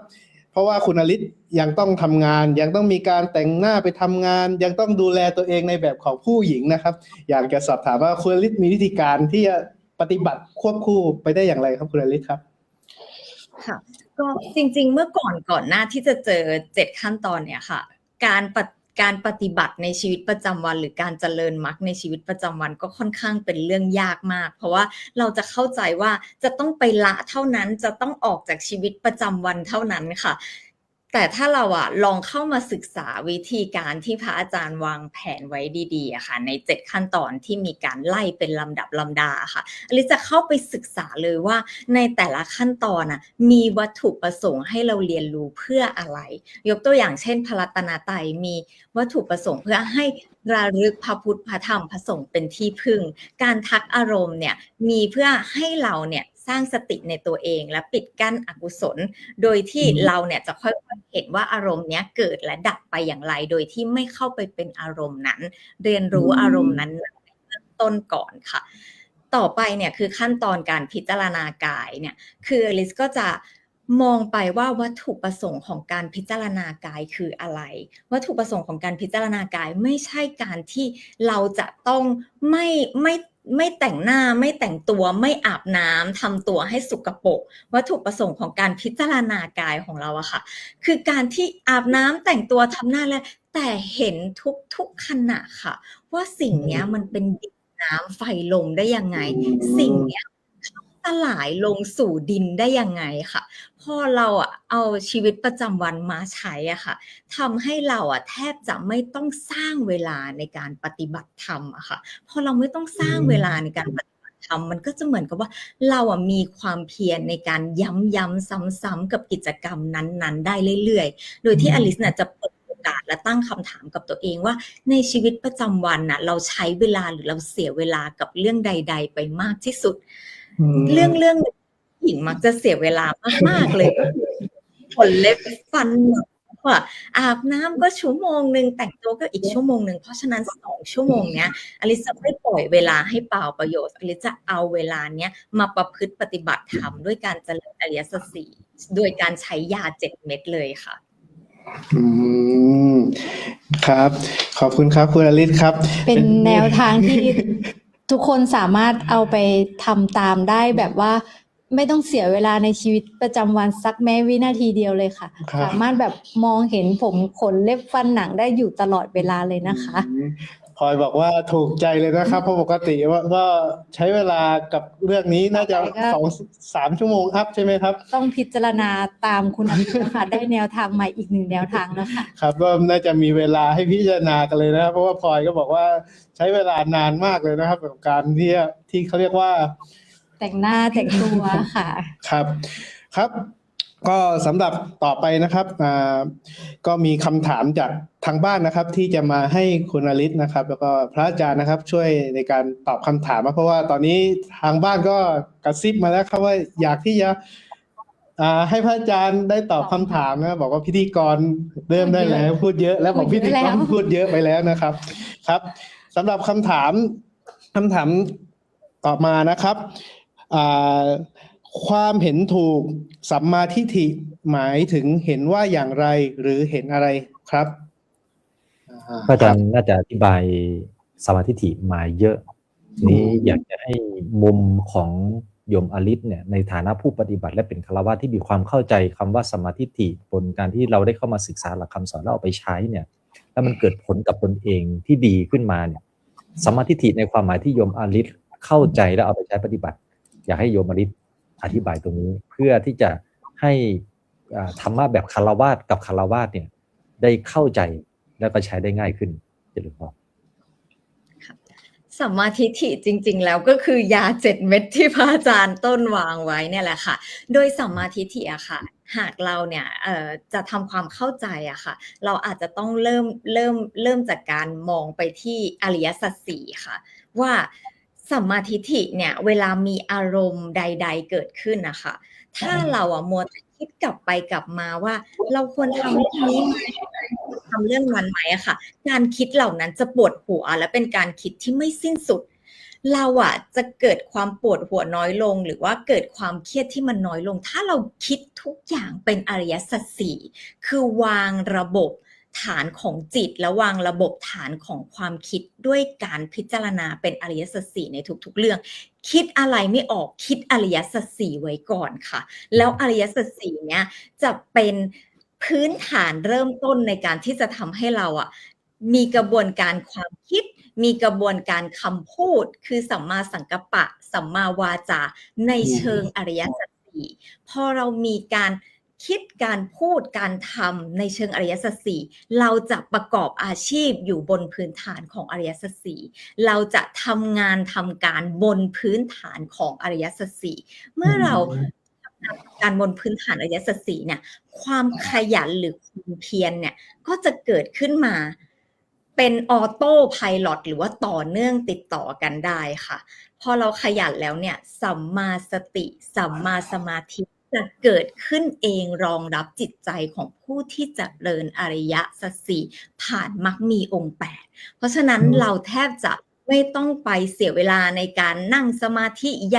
าวๆเป็น10 ชั่วโมงหรือเดินจงกรมยาวๆแค่ชีวิตประจำวันเราทำงานเรามีอารมณ์อะไรที่มากระทบแล้วพิจารณาอริยสัจสี่บนพื้นฐานของมรรคมีองค์8จะทำให้เรา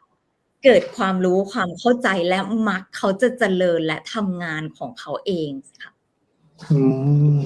ครับครับโอ้คุณอลิศพูดมาตรงใจผมมากเลยนะครับเพราะว่าเป็นสิ่งใหม่ๆที่เรายังไม่เคย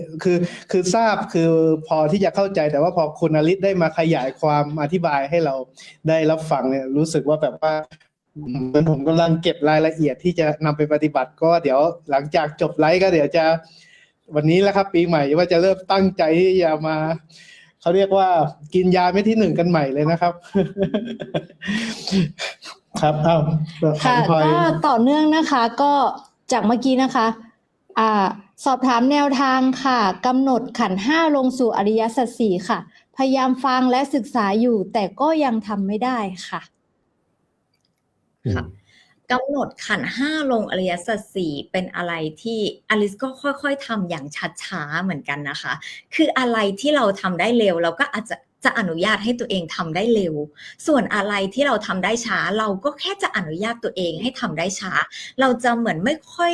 บังคับตัวเองหรือว่าแบบฟอร์สตัวเองว่าเราจะต้องทำให้ได้ภายในวันนี้อะค่ะอลิสมองว่าการพิจารณายาทั้ง7ขั้นตอนนะคะเหมือนกับน้ำที่หยดลงหินนะคะหยดลงหินไปเรื่อยๆหินก็จะต้องย่อมมีวันที่กร่อนลงมาค่ะจนกระทั่งเกิดการแตกสลายของหินนั้นได้ค่ะเพราะฉะนั้นอยากให้เริ่มมองจากสัมมาทิฏฐิหรือมุมมองที่ถูกต้องว่าไม่มีความจำเป็นต้องบีบคั้นตัวเองในการทำให้ได้โดยเร็วแต่อนุญาตให้ตัวเองเนี่ยค่อยๆเรียนรู้กับขั้นตอนของขันธ์5เลยและอริยสัจสี่ไปอย่างช้าๆและอยากให้เริ่มทำอย่างมีความสุขเพราะว่าชีวิตประจำวันเราอะค่ะกระทบกับสิ่งที่มีความทุกข์เยอะแล้วเราไม่ต้องจำเป็นจะต้องเพิ่มความทุกข์ให้กับตัวเองในการที่จะเข้าไปเรียนรู้ขันธ์5และอริยสัจสี่เราสามารถบอกตัวเองและสอนตัวเองให้ทำไปอย่างช้าๆทำไปอย่างมีความสุขด้วยการที่ไม่ว่าเราจะใช้ชีวิตประจำวันยังไงอะค่ะให้พยายามมองและเรียนรู้ไปว่าสิ่งไหนคือรูปนะยกตัวอย่างเช่นอลิสเนี่ยมีอาสวะอนุสัยที่ชอบกินชานมไข่มุกมากเวลาอลิสไม่เห็นชานมไข่มุกค่ะอลิสก็จะเรียนรู้ขันธ์5กับอริยสัจสี่ผ่านชานมไข่มุกเห็นไปเลยว่าตาที่กระทบรูปเนี่ยคือทุกข์นะเวทนาคือสุขเวทนาแค่เห็นป้ายเนี่ยแล้วสัญญาความจำอะค่ะก็คือจำได้ว่านี่คือชานมไข่มุกสังขารก็ปรุงแต่งไปแล้วว่านี่ คือชานมไข่มุกร้านโปรดถ้าดื่มไปสักจึ๊กนึงทั้งทำงานตลอดช่วงบ่ายได้อย่างดีค่ะแล้วก็วิญญาณเนี่ยเราก็รับรู้กระบวนการการทำงานของขันธ์ห้าเนี่ยไปพอเราพิจารณาขันธ์ห้าได้แล้วอะค่ะเราจะอยู่ในขั้นตอนที่ต่อไปอะเราจะเริ่มเห็นขันธ์ใดขันธ์หนึ่งเกิดได้เอง โดยที่กว่าที่เราจะเห็นขันธ์ใดขันธ์หนึ่งเกิดได้เองเนี่ยเกิดจากการที่เราสะสมการเห็นขันธ์ห้าตัวนี้เกิดดับไปเรื่อยๆซึ่งเราสามารถทำได้ทุกวันในกิจวัตรชีวิตประจำวันของเราพอเราสะสมตัวที่เห็นขันธ์ห้าไปเรื่อยๆได้แล้วเนี่ยมันจะมีความรู้ท่ามกลางจิตขึ้นมาว่าเราควรจะพิจารณาโดยใช้สัญญาขันธ์เกิดดับแล้วดูขันธ์ห้าเกิดดับไปเป็นตัวเลยไหมหรือเราควรจะใช้เวทนาในการเห็นการเกิดดับยกตัวอย่างเช่นถ้าอลิซเห็นขนมที่ชอบอลิซจะเห็นเป็นเวทนาเกิดได้ง่ายแต่ถ้าสมมติว่าอลิซเห็นแบรนด์เห็นโลโก้เห็นสันอลิซจะไปจับที่สัญญาแล้วก็เห็นสัญญาเกิดดับไปพอเราแยกขันธ์ห้าแล้วก็เห็นขันธ์ห้าเกิดดับโดยผ่านขันธ์ใดขันธ์หนึ่งเรียบร้อยแล้วเนี่ยเราถึงค่อยนำสิ่งเนี้ยไปจับลงอริยสัจสี่เพราะฉะนั้นเราจะค่อยๆเดินอย่างช้าๆสเต็ป by สเต็ปด้วยการเดินห้างปกติเหมือนเดิมไม่ปรับเปลี่ยนชีวิตประจำวันอะไรเลยนะเราก็แค่เห็นแล้วว่าตาที่กระทบรูป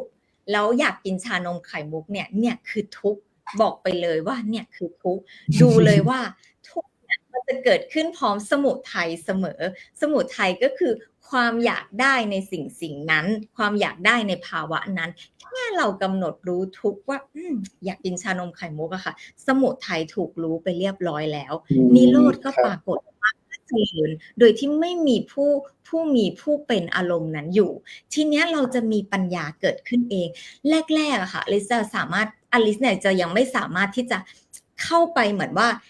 รู้นะว่านี่คือทุกข์เราก็สามารถที่จะทิ้งชานมไข่มุกหรือทิ้งการช้อปปิ้งไปได้เลยแต่พอเราเห็นไปเรื่อยๆว่านี่คือทุกข์นี่ไงไม่ว่าเราจะซื้อกินขนาดไหนเนี่ยมันก็ดับไม่ว่าเราจะดูดขนมดูดน้ำที่อร่อยกินขนาดน้ำหวานมันจะแช่มชื่นใจค่ะความแช่มชื่นใจนี้มันก็ดับพอเราเห็นการดับของเขาไปเรื่อยๆอะค่ะต่อไปเนี่ยแค่ตากระทบรูปแล้วก็นี่คือทุกข์ปุ๊บ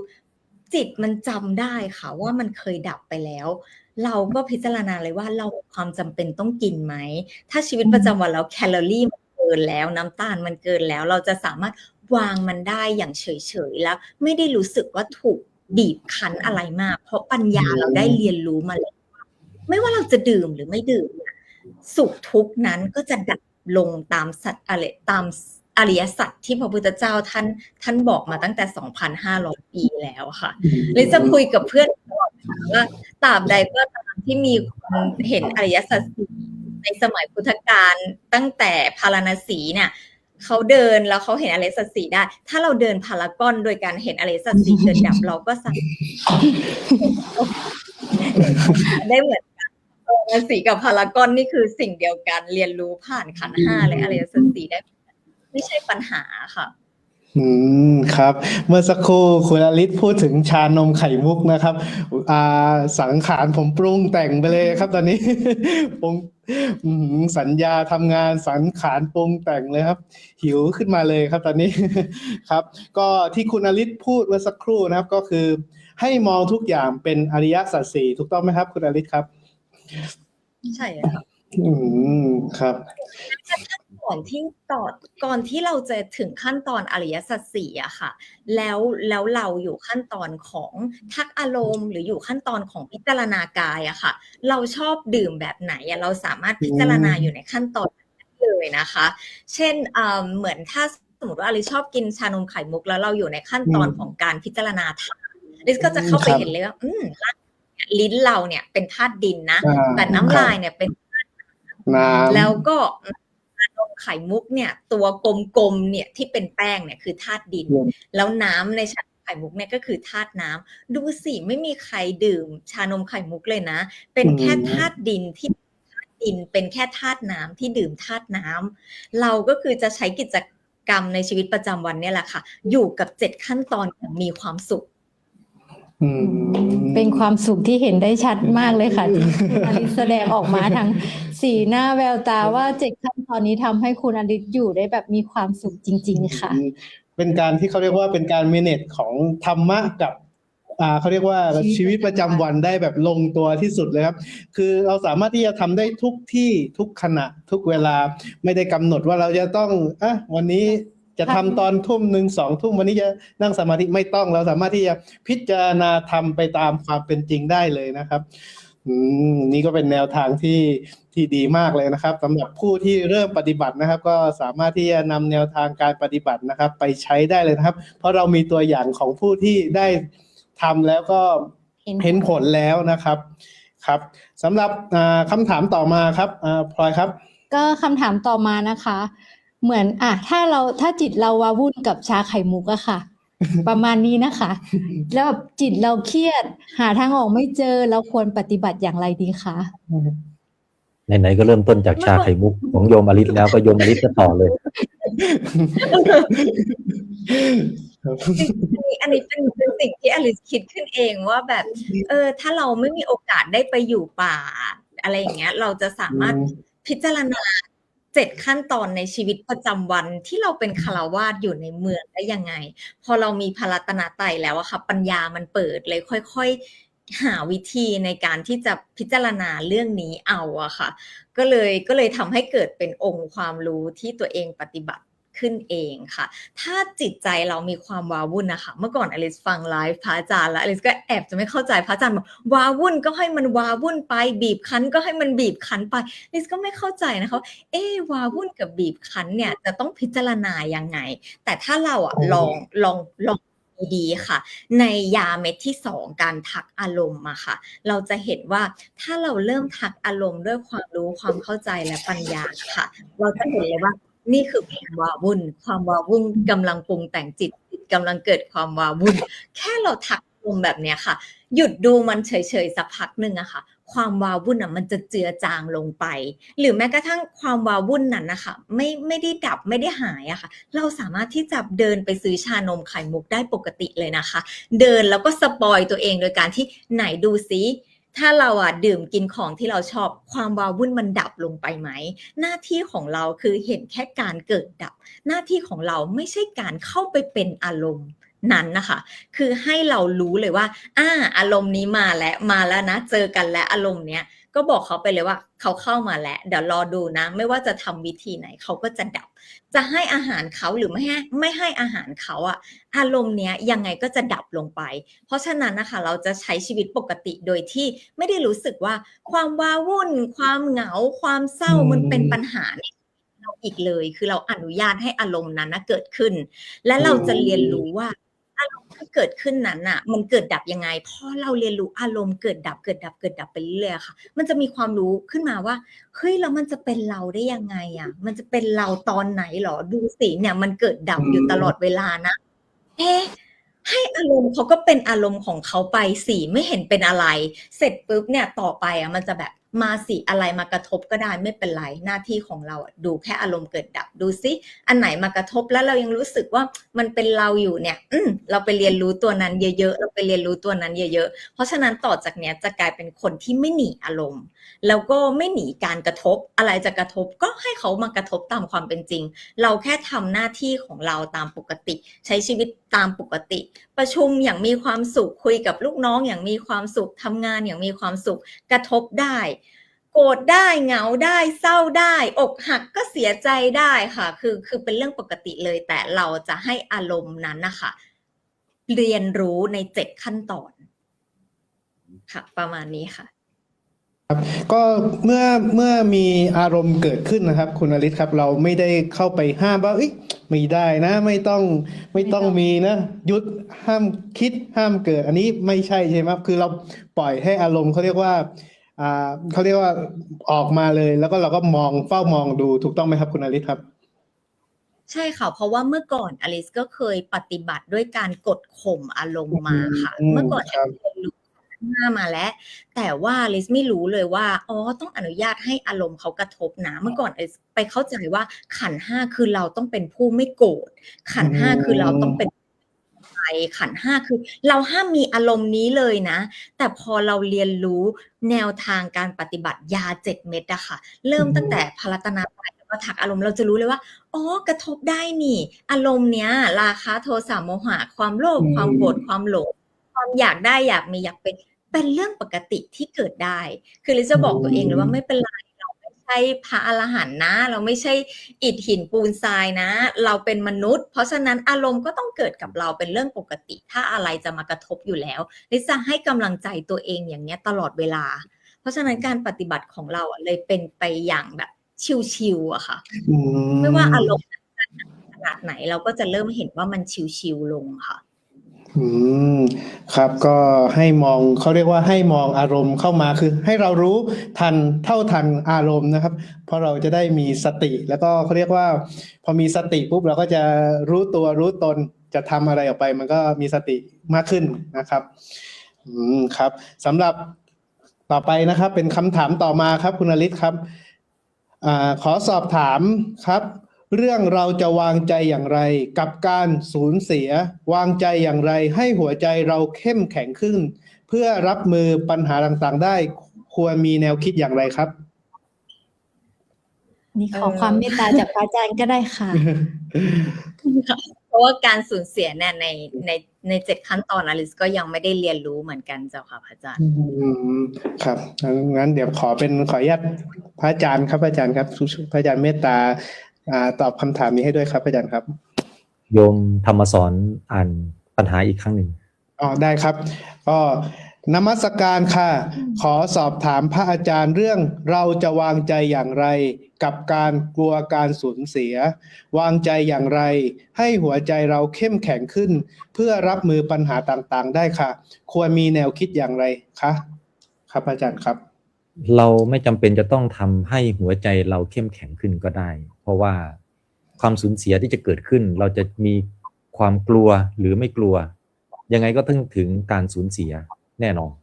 ฉะนั้นการสูญเสียใดๆก็ตามที่มันจะเกิดขึ้นและเป็นส่งผลกระทบต่อตัวเราหน้าที่ของเราคือฝึกให้มีสติรับมือกับความสูญเสียที่มันจะเกิดขึ้นดังนั้นการใช้ความกลัวในสิ่งที่มันจะต้องสูญเสียอยู่แล้วจะกลัวหรือไม่กลัวมันก็ต้องสูญเสียฉะนั้นการใช้ความกลัวจึงไม่ได้เป็นเหตุผลใดๆเลยที่เราจะนำมาสู่การต้องมากังวลมีวิตกมีความกลัวอยู่ภายในจิตใจของตัวเองซึ่งอารมณ์เหล่านี้มันรบกวนจิตใจเราเฉยๆรบกวนจิตใจเราเปล่าๆบางทีความสูญเสียอาจจะยังไม่ได้เกิดขึ้นแต่เราก็ทุกข์ไปก่อนหน้านี้แล้วฉะนั้นนี่คือการลดทอนกำลังใจตัวเองอยู่ตลอดเวลาทีนี้การที่เราลดทอนกำลังใจตัวเองอยู่ตลอดเวลาแล้วเราอยากจะเข้มแข็งมันก็ขัดกับความเป็นจริงที่เราต้องการอยากให้จิตเราเข้มแข็งฉะนั้นให้เรากลับมาเลิกถึงพระรัตนตรัยย้ำซ้ำๆอยู่เสมอแล้วก็ความกลัวใดๆก็ตามเกิดขึ้นก็ทักอารมณ์ของความกลัวเกิดขึ้นนั่นแหละว่านี่คือความกลัวกำลังเกิดขึ้นกับจิตกำลังมีความกลัวกำลังปรุงแต่งจิตกำลังถูกความกลัวปรุงแต่งฉะนั้นการสูญเสียใดๆก็ตามจะเกิดขึ้นก็ให้เป็นธรรมชาติของสิ่งนั้นและเข้าใจตามความเป็นจริงของการสูญเสียว่ามนุษย์ทุกคนจะต้องประสบกับความสูญเสียแน่นอนนี่คือสัจจะอันหนึ่งการที่เราเริ่มเข้าใจทางด้านสัจจะได้ในกรณีนี้ก็จะทำให้เราเริ่มมีปัญญารู้ความเป็นจริงของสัจธรรมคือสิ่งที่เราจะต้องรู้ถ้าเราไม่รู้สัจธรรมเนี่ยความหลงก็จะครอบงำใจเราแล้วเราก็อยู่กับข้างของความกลัวอยู่ตลอดเวลาความกลัวก็จะครอบงำใจเราและดึงจิตเราให้จมปลักอยู่กับความกลัวซึ่งไม่เป็นเรื่องดีต่อชีวิตของเราเลยฉะนั้นระลึกพระรัตนตรัยกับทักอารมณ์ยา2 เม็ดยังใช้ได้ในทุกสถานการณ์เดินพรครับก็นี่ก็คือนะครับก็คือให้ใช้ยาเม็ดที่1แล้วก็ยาเม็ดที่2นะครับก็คือเป็นเขาเรียกว่าเป็นขั้นพื้นฐานซึ่งเราก็สามารถที่จะปฏิบัติได้ไม่ยากนะครับยาเม็ด1เม็ด2ก็คือใช้ยาเม็ดที่1เม็ดที่2นะครับมองให้เป็นสัจธรรมถูกต้องไหมครับอาจารย์ครับใช่ต้องเป็นอย่างนั้นครับสำหรับผู้ที่ตอบคำถามมานะครับก็เราก็เบื้องต้นนะครับก็สามารถกดไปที่เพจ Facebook ธรรมนาวาวังได้เลยนะเพราะเรามีองค์ความรู้มีหมดทุกอย่างให้เราได้ศึกษากันนะครับครับสำหรับผู้ที่สอนว่าถ้ามีคู่เข้ามาใหม่ยังไม่ทราบกติกาในเรื่องของการรับปฏิทินมีการแจ้งว่าจะพูดตรงนี้อยู่ครับเพราะคนมาใหม่ยังไม่ทราบได้ครับอาจารย์ครับเดี๋ยวจะ พูดอีกครั้งนะครับ อันนี้นะครับปฏิทิน Wisdom Journey นะครับ ก็สำหรับกติกาของเรานะครับ ก็ให้ทำการกดไลค์กดแชร์ไลค์ธรรมนาวาวังของเรานะครับ เข้าไปในฟีดของตนเองหรือว่าไปในกลุ่ม Facebook นะครับ แล้วก็ให้ทำการแคปหน้าจอแล้วก็ส่งอินบ็อกซ์มาในเพจของเรานะครับ อันนี้ก็จะได้รับปฏิทินWisdom Journey กลับไปที่บ้านครับอาจารย์ครับ แล้วก็อีกกรณีหนึ่งก็คือผู้ที่ร่วมถามคำถามมาทางเพจ Facebook ของเรานะครับ อันนี้ก็ให้ทำการส่งคำสำหรับผู้ที่ถามคำถามครับก็จะดำเนินการส่งคำถามมาในอินบ็อกซ์ของเราอยู่แล้วครับ เราก็จะแคปคำถามนี้นะครับ ไว้แล้วก็เดี๋ยวเราก็จะส่งปฏิทินนี้ครับกลับไปให้ครับอาจารย์ครับไปถึงหน้าบ้านเลยครับก็สำหรับผู้ที่ร่วมกันถามคำถามนะก็ให้ทิ้งที่อยู่ให้พวกเราด้วยนะครับพวกเราก็เดี๋ยวจะทำการส่งปฏิทินกลับไปให้ครับอาจารย์ครับเจริญพรครับก็คำถามเข้ามาเยอะมากๆเลยนะคะพระอาจารย์2 ชั่วโมงเนี่ยตอบยังไงก็ตอบไม่หมดแน่นอนค่ะพระอาจารย์เพราะเป็นคำถามที่แฟนเพจอยากรู้มากๆเลยค่ะก็ทางเราก็จะมีแอดมินคอยตอบข้อความในอินบ็อกซ์ด้วยนะคะไม่ต้องเสียใจนะคะว่าไม่ใช่คำพูดของพระอาจารย์เลยไม่ได้อ่านออกอากาศไม่ต้องเสียใจนะคะเพราะว่าทุกคำสอนของพระอาจารย์ค่ะเราก็จะก๊อปไปให้ผู้ที่มีคำถามมาให้ในเพจนะคะครับสำหรับตอนนี้นะครับมีผู้เข้ารับชมเพจของเรานะครับ722คนแล้วครับตบมือด้วยครับครับอาจจะดูเหมือนไม่มากนะคะแต่ก็ผู้คนที่เข้ามารับชมทางเพจก็คือเป็นผู้ที่มีสัมมาทิฏฐิชนนะคะคือผู้ที่อยากเรียนรู้ธรรมมากๆค่ะจากพระอาจารย์ค่ะครับพระอาจารย์ครับเดี๋ยวต่อไปนะครับก็มีคำถามต่อไปนะครับจากทางบ้านนะครับพระอาจารย์ครับครับหากเรากังวลว่าคนที่เรารักจะเสียชีวิตด้วยความเจ็บปวดหรือทุกข์ทรมานเราควรวางใจอย่างไรปฏิบัติอย่างไรแม้ว่าได้รักษากับหมอแต่ก็รู้สึกว่าตัดสินใจถูกไหมเราเลือกรักษาถูกหรือไม่บางครั้งจิตระลึกขึ้นมาถึงพระรัตนตรัยแต่ก็มีกำลังน้อยเพราะทุกข์ครอบใจมากกราบขอความเมตตาจากพระอาจารย์ค่ะมนุษย์เป็นสิ่งมีชีวิตที่สามารถสร้างความทุกข์ให้เกิดขึ้นบนจิตใจของตัวเองได้ทุกสถานการณ์หรือทุกๆเรื่องก็ว่าได้คือเชี่ยวชาญในเรื่องที่จะทำให้ใจตัวเองทุกข์แต่ไม่ได้เชี่ยวชาญในเรื่องที่จะแก้ไขความทุกข์บนจิตใจตัวเองฉะนั้นสิ่งหนึ่งที่เราจะต้องเข้าใจเลย1ความทุกข์เป็นสิ่งที่จะต้องมีและเป็นสัจจะอันหนึ่งที่ถูกกำหนดไว้บนชีวิตทุกชีวิตแล้วว่าจะต้องมีความทุกข์แน่นอนสิ่งนี้ต้องเข้าใจให้ดีและเข้าใจให้ชัดนะแล้วเพราะเหตุนี้นี่เองเนี่ยหลักปฏิบัติธรรมนาวาวัง7ขั้นตอนหรือยา7เม็ดเนี่ยจึงเป็นส่วนสำคัญที่เราจะต้องสร้างพื้นฐานทางด้านจิตใจของเราให้สามารถรับมือกับความทุกข์ได้ด้วยการระลึกถึงพระรัตนตรัยย้ำซ้ำๆอยู่เสมอแล้วก็ทักอารมณ์แห่งความกลัวที่เป็นความกลัวหรือความกังวลแน่นอนว่าคนที่เรารักเนี่ยความกังวลย่อมมีมากกว่าคนปกติหรือความกลัวในการที่เราจะสูญเสียนะกับบุคคลที่เรารักเนี่ยมากกว่าคนทั่วไปสิ่งนี้คือสิ่งที่เราจะต้องยอมรับให้ได้หรือเข้าใจมันให้ได้ว่าในขณะเนี้ยเขายังอยู่กับเราแล้วเราก็ยังรับรู้สุขทุกข์ความเจ็บป่วยที่เขาเป็นอยู่และถ้าให้เรามองชีวิตที่มาสู่ความเจ็บป่วยการรักษาเนี่ย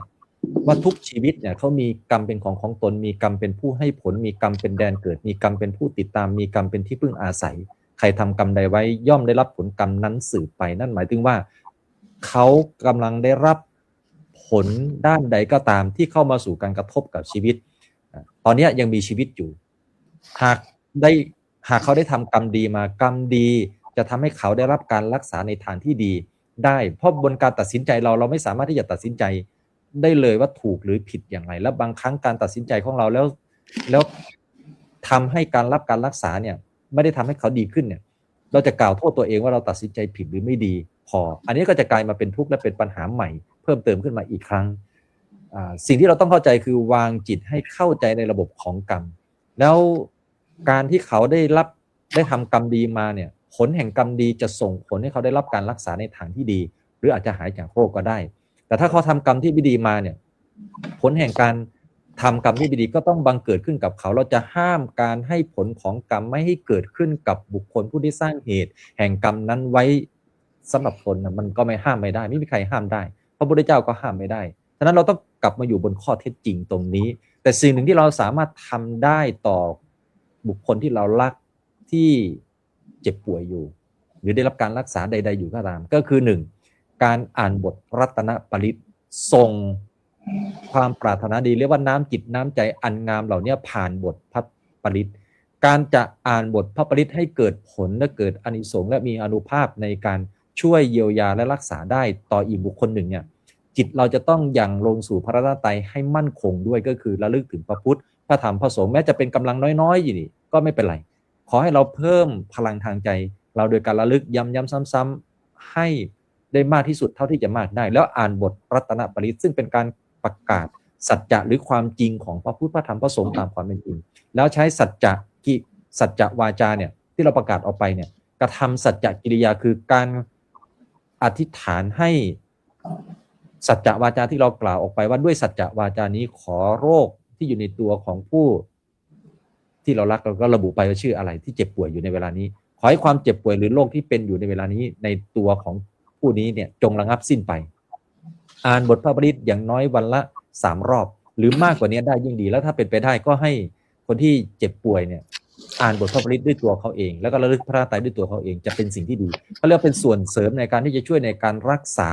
ในโรคที่เขาเป็นอยู่ได้หรือเปลี่ยนกรรมวิบากบางอย่างที่เขาได้รับในตอนเนี้ยให้ออกหรือกั้นจากอกุศลมาเป็นกุศลแล้วก็เปลี่ยนระบบของจิตใจของเขาให้สามารถรับมือกับความเจ็บป่วยที่กำลังเป็นอยู่ในเวลานี้ได้นี่คือหลักการและวิธีการที่เราควรจะเข้าใจและสามารถนำไปสู่การกระทำได้เลยก็จะเป็นประโยชน์กับเราในเวลานี้เจริญพรครับขอบพระคุณพระอาจารย์ครับพระอาจารย์ครับแต่ก็ในบทรัตนปริตอะค่ะพระอาจารย์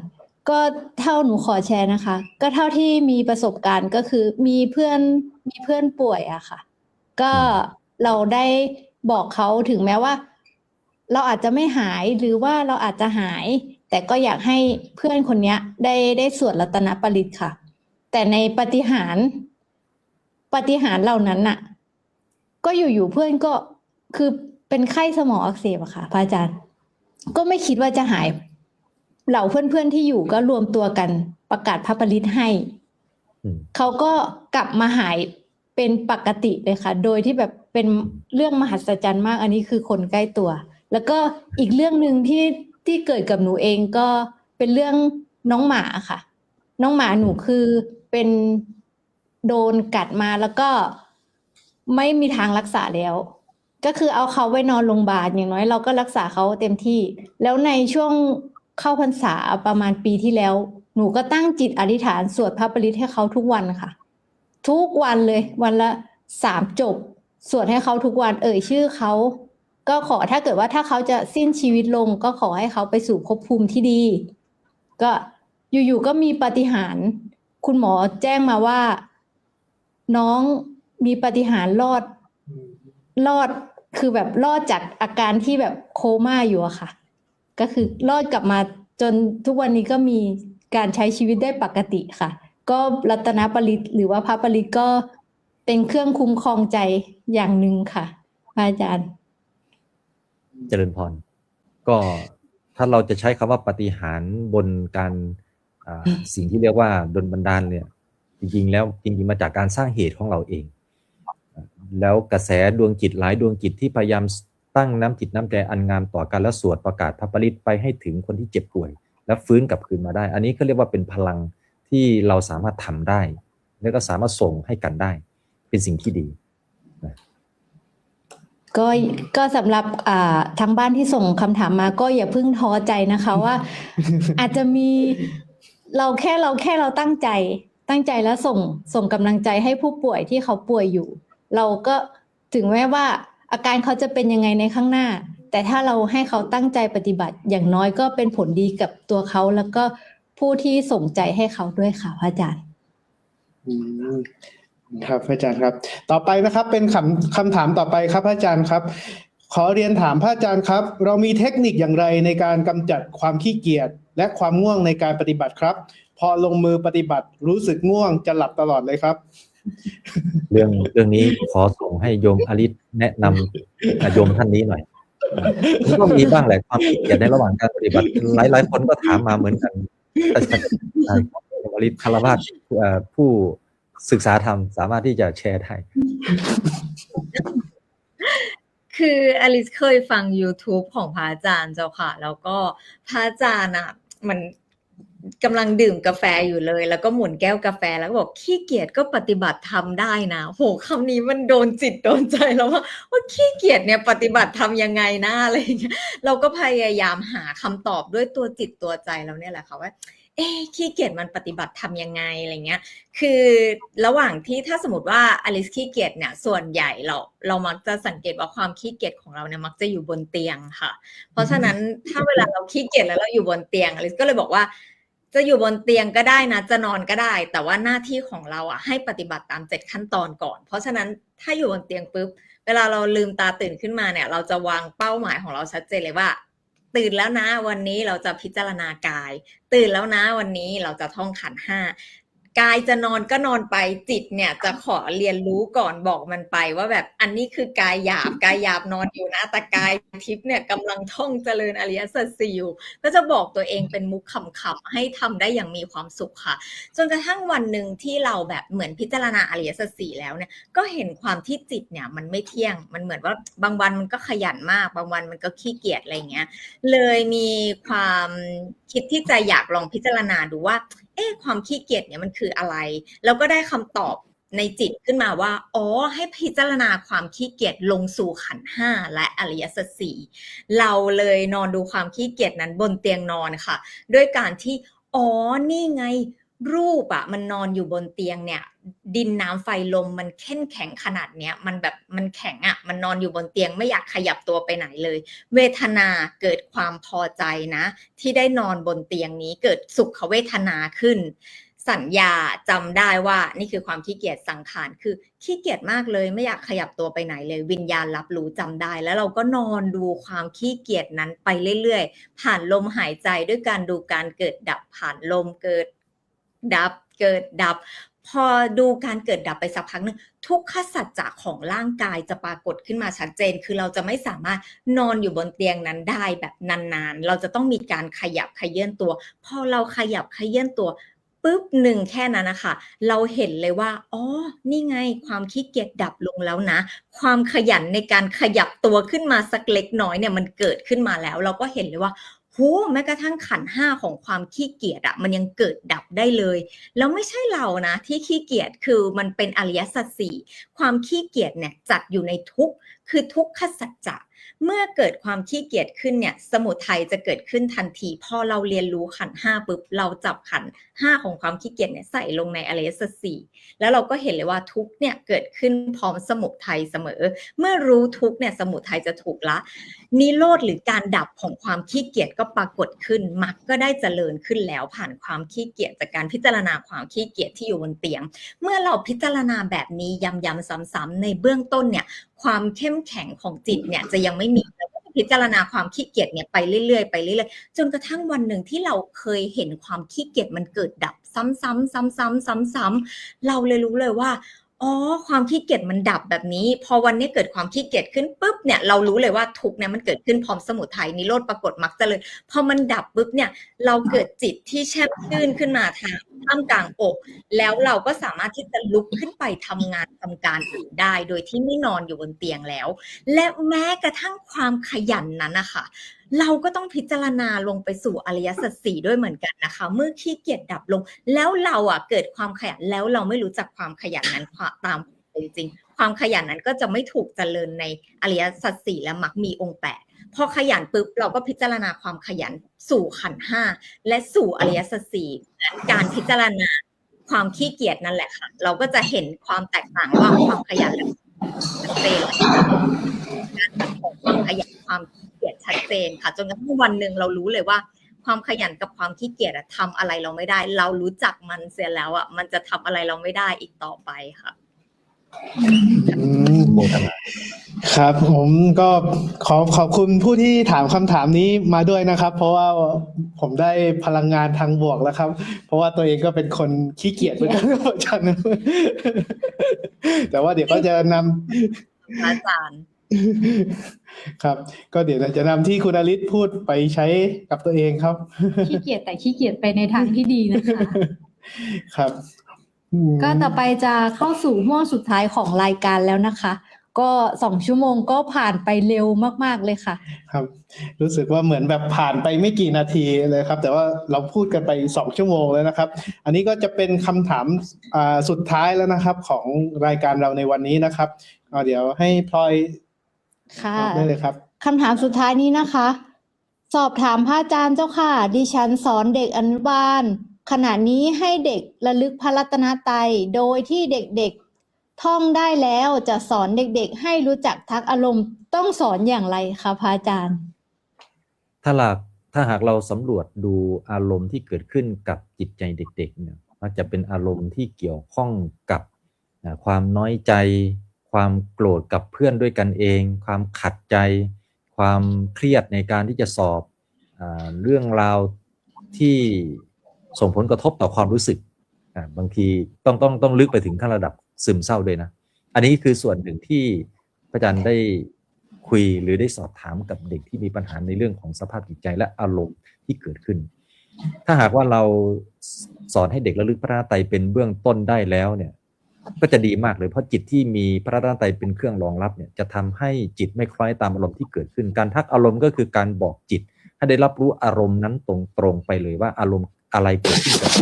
ให้บอกอารมณ์ที่เกิดขึ้นกับจิตนั้นนั่นแหละนะเพราะว่าเอาจริงๆจิตมันไม่ได้รู้อารมณ์หรอกเพราะว่าจิตมันเป็นธรรมชาติรับอารมณ์เท่านั้นการรับอารมณ์ไม่รู้จะเป็นอารมณ์อะไรมันรับเอาไปหมดเลย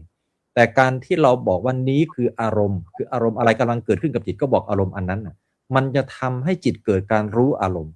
เปลี่ยนจากการรับอารมณ์มารู้อารมณ์เมื่อมารู้อารมณ์จิตก็จะไม่คล้อยตามอารมณ์ก็จะไม่ครอบงำจิตใจได้ดังนั้นการบอกอารมณ์ไปตรงๆให้กับจิตจึงเป็นกระบวนการของการทักอารมณ์ให้เกิดขึ้นคือการเข้าไปทักตรงๆนั่นแหละว่านี่คืออารมณ์กำลังเกิดขึ้นกับจิตกำลังมีอารมณ์กำลังปรุงแต่งจิตกำลังถูกอารมณ์ปรุงแต่งอยู่อย่างเงี้ยส่วนก็เปลี่ยนแปลงอารมณ์ใดๆอื่นที่จะเข้ามาอีกก็เปลี่ยนชื่อของอารมณ์นั้นแต่ละอารมณ์บอกไปตรงๆแล้วก็พาเด็กพูดได้เลยหรือถามเด็กก็ได้ว่าตอนนี้มีอารมณ์อะไรปรากฏกับจิตแล้วก็ยกอารมณ์ขึ้นมากังวลไหมวิตกไหมเครียดไหมกลัวไหมโกรธไหมหรืออารมณ์อะไรก็ให้เด็กบอกอารมณ์นั้นตรงๆแล้วเราก็สอนให้เด็กนั้นทักอารมณ์นั้นไปตรงๆได้เลยเจริญพร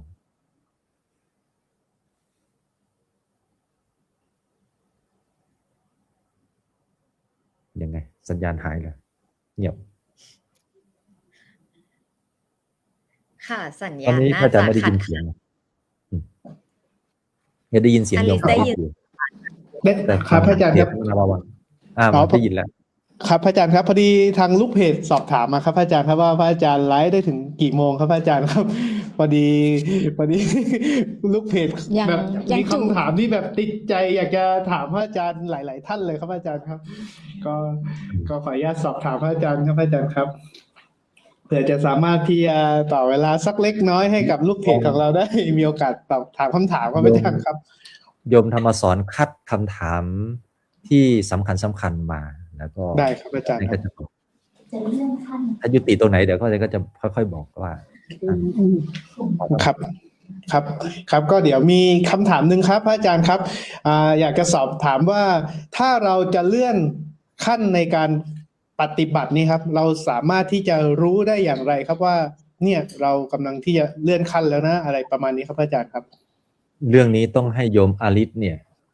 แชร์ประสบการณ์ของฝั่งคฤหัสถ์เลยแหละว่าเรารู้ได้ยังไงว่าเราต้องเลื่อนขั้นเพราะโยมอาริสเอาจริงๆเลยโยมอาริสไม่เคยตั้งคำถามหรือถามพระอาจารย์เลยในขั้นการปฏิบัติน่าจะประมาณสัก2 หรือ 3 ปีไม่แน่ใจนะโยมอาริสที่ปฏิบัติมาเนี่ยก็ไม่เคยถามพระอาจารย์เลยแต่รู้ว่าตัวเองต้องเลื่อนขั้นการปฏิบัติไปแล้วแต่ละระดับอย่างไรเจริญพรค่ะค่ะปฏิบัติประมาณเกือบ2 ปีเจ้าค่ะพระอาจารย์ก็ไม่เคยได้ถามเลยค่ะเหมือนตอนที่ปฏิบัติอะค่ะพระอาจารย์ก็ไม่รู้จริงๆนะคะว่า มันต้องมีการสอบถามพระอาจารย์เพื่อเลื่อนขั้นด้วยเหรอ อันนี้คือเหตุปัจจัยหนึ่งเราก็เลยค้นหาคำตอบด้วยตัวเราเองค่ะ ถ้าให้อุปมาอุปไมยอะค่ะ ก็จะเหมือนว่าเรารู้สึกจริง ๆ ว่าเหมือนเรากินข้าวอิ่มอะค่ะเหมือนเราท่องพุทโธเมนาโถจนมันอิ่มล้นออกจากใจอะค่ะ จนมันรู้สึกว่ามันอิ่มแล้วมันกินต่อไม่ได้แล้วอย่างเงี้ยค่ะ แต่ถ้าหากว่าพิจารณาซอยย่อยไปในแต่ละขั้นตอนนะคะอย่างพระรัตนตรัยเนี่ยเวลาเรารู้สึกว่าเราเลื่อนขั้นได้ก็คือมันอิ่มอกอิ่มใจสุขจากใจแล้วก็เริ่มมีปัญญาในการพิจารณาหรือมองโลกตามความเป็นจริงค่ะส่วนขั้นตอนของการท่องธาตุและพิจารณากายอะค่ะเราอะจะรู้สึกจริงๆว่าเนี่ยมันเป็นดินน้ำไฟลมนะร่างกายเนี่ยเริ่มเป็นดินน้ำไฟลมมองไปทางไหนเนี่ยสามารถพิจารณาได้หมดเลยว่าสิ่งนี้คือดินน้ำไฟลมห้างสรรพสินค้าคือดินน้ำไฟลมกระเป๋าคือดินน้ำไฟลมพอเราพิจารณาเป็นดินน้ำไฟลมแล้วพอสู่ขั้นตอนพิจารณากายเนี่ยเราเริ่มเห็นทุกอย่างมันเสื่อมสิ้นผ่านร่างกายร่างกายนี้ก็สลายนะร่างกายนี้ก็เสื่อมสิ้นนะดูสิอันเนี้ยก็ไม่สามารถตั้งอยู่ได้ตลอดไปมันมีความบีบคั้นของร่างกายให้สลายตลอดแล้วพอเราเห็นการสลายเรื่อยๆอะค่ะมันจะมีช่วงหนึ่งที่จิตมันอุทานขึ้นมาเองว่าร่างกายมันไม่ใช่เราจริงๆนะมองแขนเนี่ยดูยังไงก็รู้สึกว่าไม่ใช่ร่างกายแต่ทำไมนะเวทนาสัญญาสังขารวิญญาณตัวนามรูปเนี่ยเรายังมองเห็นมันเป็นเราได้อยู่เราก็รู้แล้วว่าโอเคเราน่าจะอยู่ในขั้นตอนของการพิจารณากายหรือตีฐานกายได้แตกและเราได้กำลังใจและได้ความรู้และได้สัญญาขันธ์หรือปัญญาแล้วว่าเราก็จะพิจารณาแบบนี้แหละในชั้นของนามธรรมหรือเวทนาสัญญาสังขารเหมือนกันเราใช้วิธีเดียวกันในการเห็นขันธ์ห้าและอริยสัจสี่เกิดดับจนกระทั่งถึงจิตถึงใจด้วยการที่เห็นมรรคเขาเจริญอริยสัจจะความจริงไว้กับตัวเองว่าถ้าตราบใดก็ตามเรายังไม่เห็นการเกิดดับตลอดเวลาทั้งวันทั้งคืนติดต่อกัน7 วัน 7 คืนอลิซจะไม่เลิกปฏิบัติเพราะอันนั้นเป็นการสร้างเหตุที่สุดเท่าที่อลิซจะทำได้ส่วนผลเป็นยังไงเป็นเรื่องของเขาแต่อลิซจะสร้างเหตุอันเนี้ยจนถึงที่สุดแล้วก็ถึงขั้นวันหนึ่งที่มันก็เกิดดับได้เองตามสัจจะที่เราตั้งอะค่ะประมาณนั้นเจ้าค่ะอาจารย์ก็ต้องแบบนี้เลยแหละครับนี่ก็เป็นข้อมูลที่ดีนะครับให้สำหรับผู้ที่กำลังปฏิบัติอยู่นะครับบางทีเราก็บางทีก็มีความในใจว่าเราจะรู้ได้ยังไงอะไรประมาณนี้ครับแต่ว่าพอได้ฟังคุณอลิศแล้วเราก็เหมือนมีแนวทางเลยครับว่าเราจะต้องแบบเข้าใจยังไงครับผมครับต่อมานะครับพระอาจารย์ครับขออนุญาตเป็นอีกหนึ่งคำถามครับพระอาจารย์ครับทุกอารมณ์ที่ผ่านเข้ามาสามารถยกขึ้นสู่การปฏิบัติทั้ง7ขั้นตอนได้ใครอยู่ขั้นตอนไหนก็ทำตอนนั้นก็ได้สุดท้ายแล้วคือเหมือนเป็นการแชร์จากผู้ชมทางบ้านนะคะว่าเราปฏิบัติถึงขั้นตอนไหนทั้ง7ขั้นตอนแล้วก็สามารถมองทุกอย่างเป็นอริยสัจสี่ค่ะเพื่อรู้ชัดแจ้งในอริยสัจสี่เพื่อความพ้นทุกข์ค่ะครับก็เป็นที่ก็เป็นเขาเรียกว่าเป็นผู้ชมทางบ้านนะครับก็คือร่วมกันเขาเรียกว่าร่วมกันแชร์ในมุมที่ตัวเองได้ศึกษาครับครับ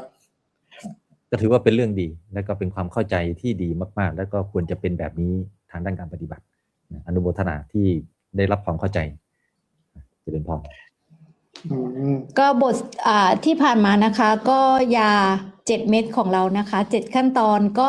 สามารถนำไปปฏิบัติในชีวิตจริงได้เลยนะคะอย่างที่คุณอลิศเป็นตัวอย่างเลยนะคะที่แบบว่าผลลัพธ์ที่ดีก็คือสามารถใช้ในชีวิตประจำวันได้โดยที่เราไม่ต้องแบ่งเวลามาเดินจงกรมนั่งสมาธิหรือเข้าวัดตักบาตรเลยนะคะเราสามารถทำได้โดยที่อยู่ในผมขนเล็บฟันหนังเราได้โดยที่แบบว่าเราไม่ต้องไปกังวลว่าเราทำอันนี้จะถูกไหมทำอันนี้จะผิดไหมโดยที่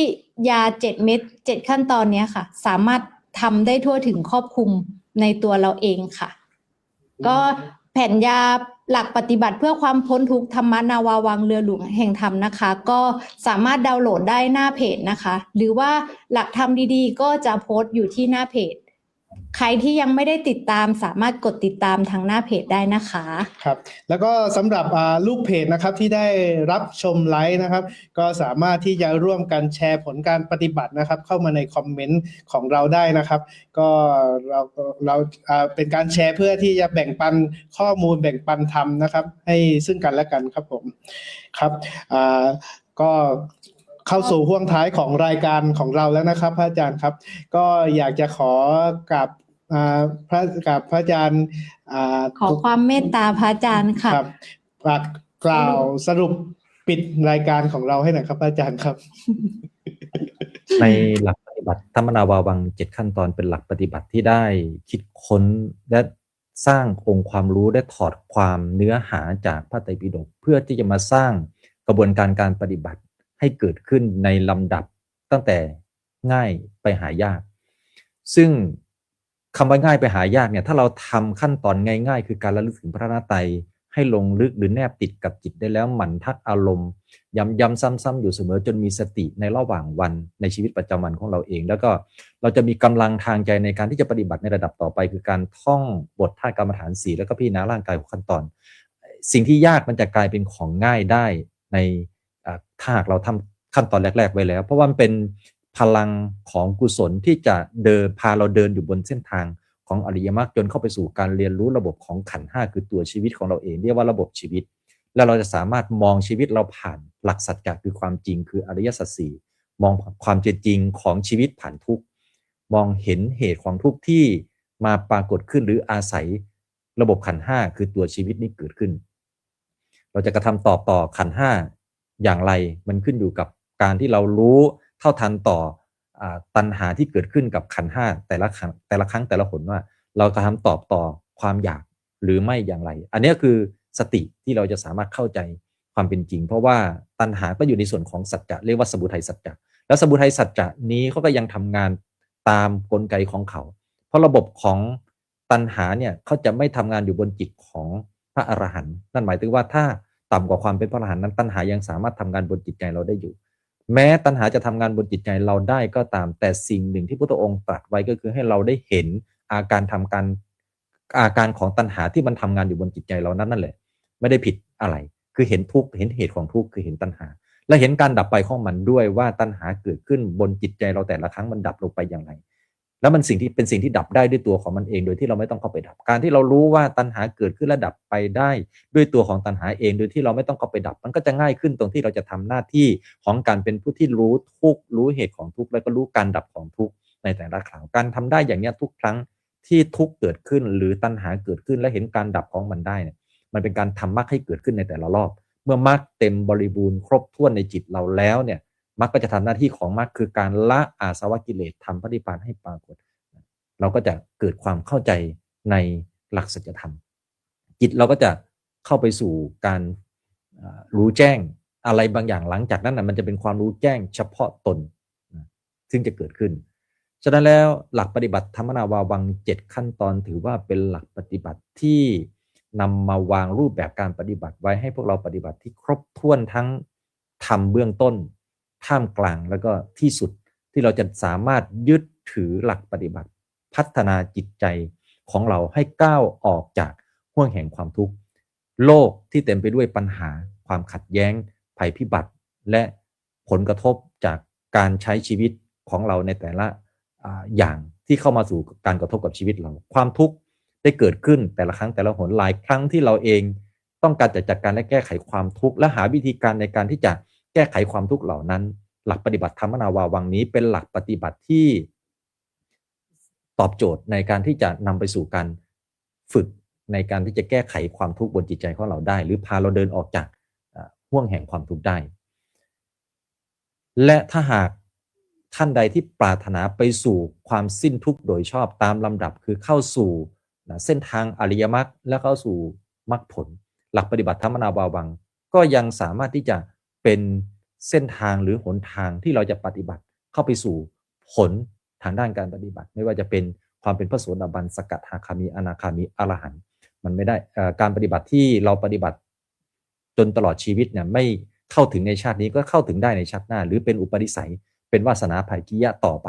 หรือถ้าไม่ได้ชาติหน้าก็ชาติต่อไป มันก็จะมีเหตุปัจจัยส่งเราไปสู่ผลแน่นอนเพราะว่า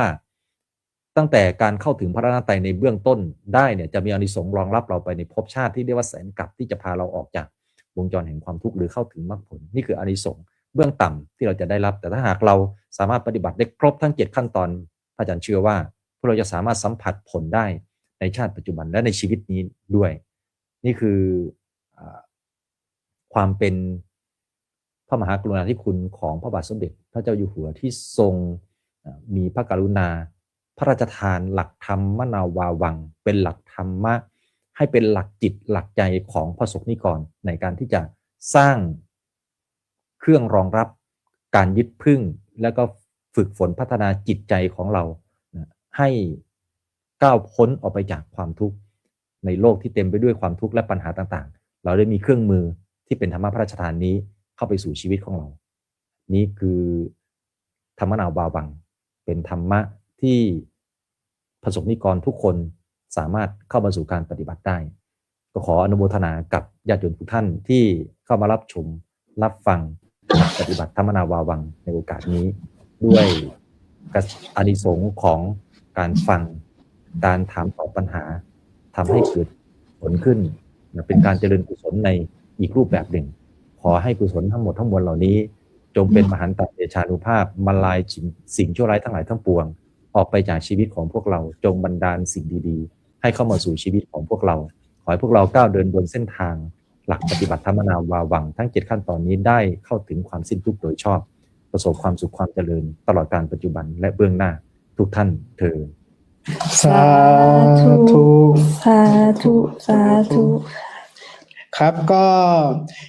ก็นะครับก็ก่อนในห่วงท้ายของรายการของเรานะครับก็ขออนุญาตให้คุณอลิศนะครับกล่าวอะไรทิ้งท้ายให้กับทางลูกเพจของเราหน่อยครับคุณอลิศครับค่ะก็อยากเป็นกำลังใจให้ทางผู้ปฏิบัติใหม่และผู้ที่กำลังปฏิบัติอยู่และผู้ปฏิบัติเก่านะคะว่าเส้นทางนี้ถ้าเราตั้งจิตตั้งใจตั้งสัจจะแล้วปฏิบัติไปด้วยความเพียรด้วยหัวใจของพุทธธรรมะสังฆะค่ะยังไงเราก็จะเกิดประโยชน์และเห็นผลได้ในชาตินี้จริงๆค่ะอลิซเป็นตัวยืนยันได้อีก1 คนค่ะว่าถ้าเราตั้งอกตั้งใจปฏิบัติเราจะเห็นผลค่ะครับขอบคุณคุณอลิศมากๆครับก็คุณอลิศนะครับก็เป็น1ในตัวอย่างของเรานะครับที่เขาเรียกว่าเป็นตัวอย่างของผู้ที่ปฏิบัติแล้วเห็นผลนะครับแล้วก็สามารถที่จะมาส่งต่อทำมาอธิบายมาขยายความธรรมนะครับในรูปแบบที่เราทุกคนนะครับได้เข้าใจกันได้อย่างง่ายนะครับก็ในวันนี้นะครับก็พวกเรา2 คนนะครับก็ได้แล้วก็ลูกเพจนะครับก็ได้รับประโยชน์เป็นอย่างมากเลยนะครับที่วันนี้ได้มาฟังการสนทนาธรรมนะครับของพระอาจารย์แล้วก็ของคุณอลิศนะครับก็เดี๋ยวจะชวนลูกเพจนะคะที่ได้ร่วมปฏิบัติร่วมรับฟังนะคะแชร์ผลการปฏิบัติไม่ว่าจะขั้นตอนไหน1 2 3 4 5 6 7ถึงแม้ว่าเราจะอยู่ขั้นตอนที่1เราก็สามารถ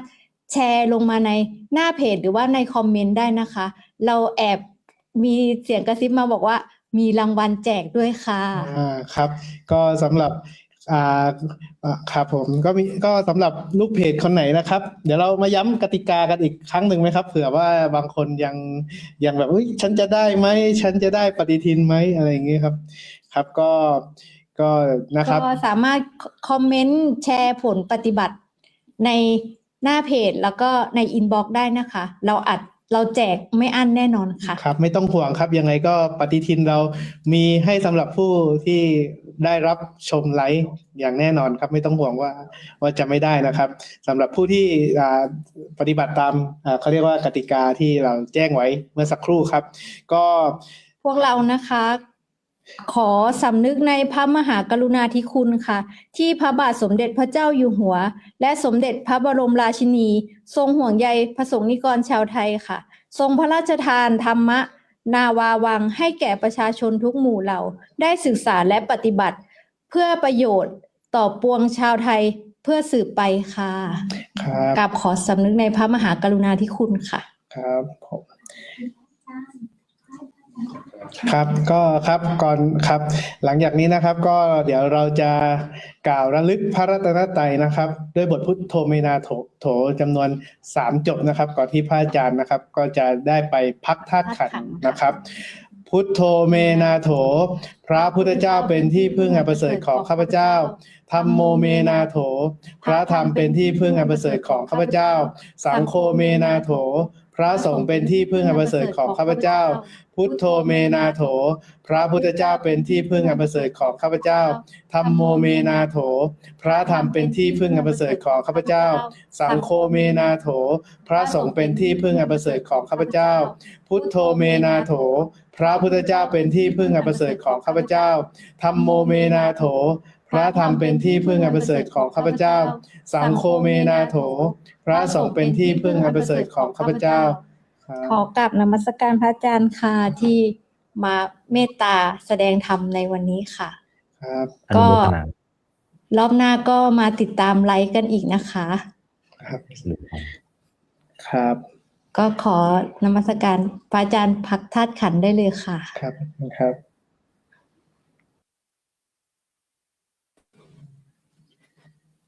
ก็ไลฟ์หน้านะคะ ครับสำหรับในไลฟ์ครั้งต่อไปนะครับ ก็ขอให้เชิญชวนนะครับลูกเพจทุกคนนะครับ ร่วมกันติดตามในไลฟ์หน้าในครั้งต่อไปครับสำหรับลูกเพจท่านใดนะครับที่มีความเขาเรียกว่ามีความสงสัยหรือว่ามีสิ่งใดอยากที่จะแนะนำในทีมงานของเรานะครับ ก็สามารถที่จะอินบ็อกซ์มาได้นะครับเผื่อเราจะได้รวบรวมเก็บเป็นข้อมูลนะครับ เพื่อที่จะนำมาไลฟ์ในครั้งต่อๆไปครับ ค่ะก็วันนี้นะคะก็ผิดพลาดประการใดในการเป็นพิธีกรในครั้งนี้นะคะ ก็กราบขอขมาอภัยมาณที่นี้ด้วยนะคะ เพราะว่าก็เป็นมือใหม่ค่ะ ก็แต่ขอฝากเนื้อฝากตัวกับแฟนๆเพจด้วยนะคะ ครับสำหรับอีก1ครั้งนะครับสำหรับปฏิทินของเรานะครับ ก็จะมีแจกให้สำหรับผู้ที่ร่วมกันตอบคำถามนะครับ และผู้ที่ทำการแชร์ไลฟ์ของเรานะครับ เข้าไปในฟีดของตนเองครับ แล้วก็ในกลุ่มของ Facebook นะครับ อันนี้นะครับเราก็จะมอบให้เหมือนกันนะครับ แล้วก็อีกกรณีหนึ่งนะครับสำหรับผู้ที่ได้เขาเรียกว่าแชร์ผลการปฏิบัตินะครับ ลงมาในคอมเมนต์ของไลฟ์ธรรมนาวไอของเรานะครับ ก็เราก็จะมีปฏิทินนะครับมอบให้นะครับ ก็เบื้องต้นนะครับก็ให้แคปเจอร์นะครับหน้าจอนะครับแล้วก็อินบ็อกซ์มาในเพจของเรานะครับ ก็เดี๋ยวเราก็จะทำการส่งปฏิทินนะครับไปตามที่อยู่ที่ทุกท่านนะครับได้ส่งมาในเขาเรียกว่ามาในคอมเมนต์ของเรานะคะ ใช่ครับ ก็คำถามไหนที่ยังตอบไม่หมดนะคะ ก็จะมีทีมแอดมินนะคะก็จะเอาคำถามที่ลูกเพจส่งมานะคะ ก็ให้พระอาจารย์อ่านแล้วก็ได้รับความเมตตาจากพระอาจารย์มาตอบลูกเพจอีกทีนึงนะคะ ไม่ต้องห่วงว่าคำถามจะตกหล่นอย่างไรค่ะ ก็จะพยายามทยอยตอบให้ครบทุกท่านนะคะ แล้วก็ฝากไว้ด้วยนะคะก็แผ่นพับนะคะ หลักปฏิบัติธรรมหลักปฏิบัติเพื่อความพ้นทุกข์ธรรมนาวาวังเรือหลวงแห่งธรรม7ขั้นตอนนะคะ ครับ สามารถดาวน์โหลดได้ที่หน้าเพจนะคะ เป็นหลักปฏิบัติ7ขั้นตอนที่สามารถนำไปใช้ในชีวิตประจำวันได้ค่ะ ครับก็จะเป็นเนื้อหาเราก็จะครบทุกแมตช์นะครับมีหมดเลยนะครับขอเกี่ยวกับยา7เม็ดนะครับ สามารถที่จะอ่านแล้วก็ดูแล้วเข้าใจง่ายครับเพราะว่าเป็นการสรุปเน้นแก่นล้วนๆเลยครับก็ใครที่อ่านปุ๊บก็อาจจะเข้าใจการปฏิบัติทั้งหมดในวันนั้นเลยก็ได้นะครับสำหรับผู้ที่มีความเขาเรียกว่ามีความสนใจนะครับ ก็สามารถที่จะดาวน์โหลด หรือว่าเซฟเก็บไว้ในโทรศัพท์ได้เลยนะครับเพราะครับสำหรับแผ่นธรรมนาวาวังเวอร์ชั่นล่าสุดของเรานะครับก็สำหรับวันนี้นะคะก็ขอปิดไลฟ์เพียงเท่านี้นะคะ ก็ไว้ติดตามกันไลฟ์ต่อๆไปทางเพจนะคะ หรือว่าติดตามข้อความธรรมะดีๆทางหน้าเพจได้เลยนะคะครับก็อยากขอสวัสดีปีใหม่ทุกท่านอีกทีหนึ่งนะคะ สวัสดีปีใหม่ค่ะ เจอกันในครั้งต่อไปครับขอบคุณครับ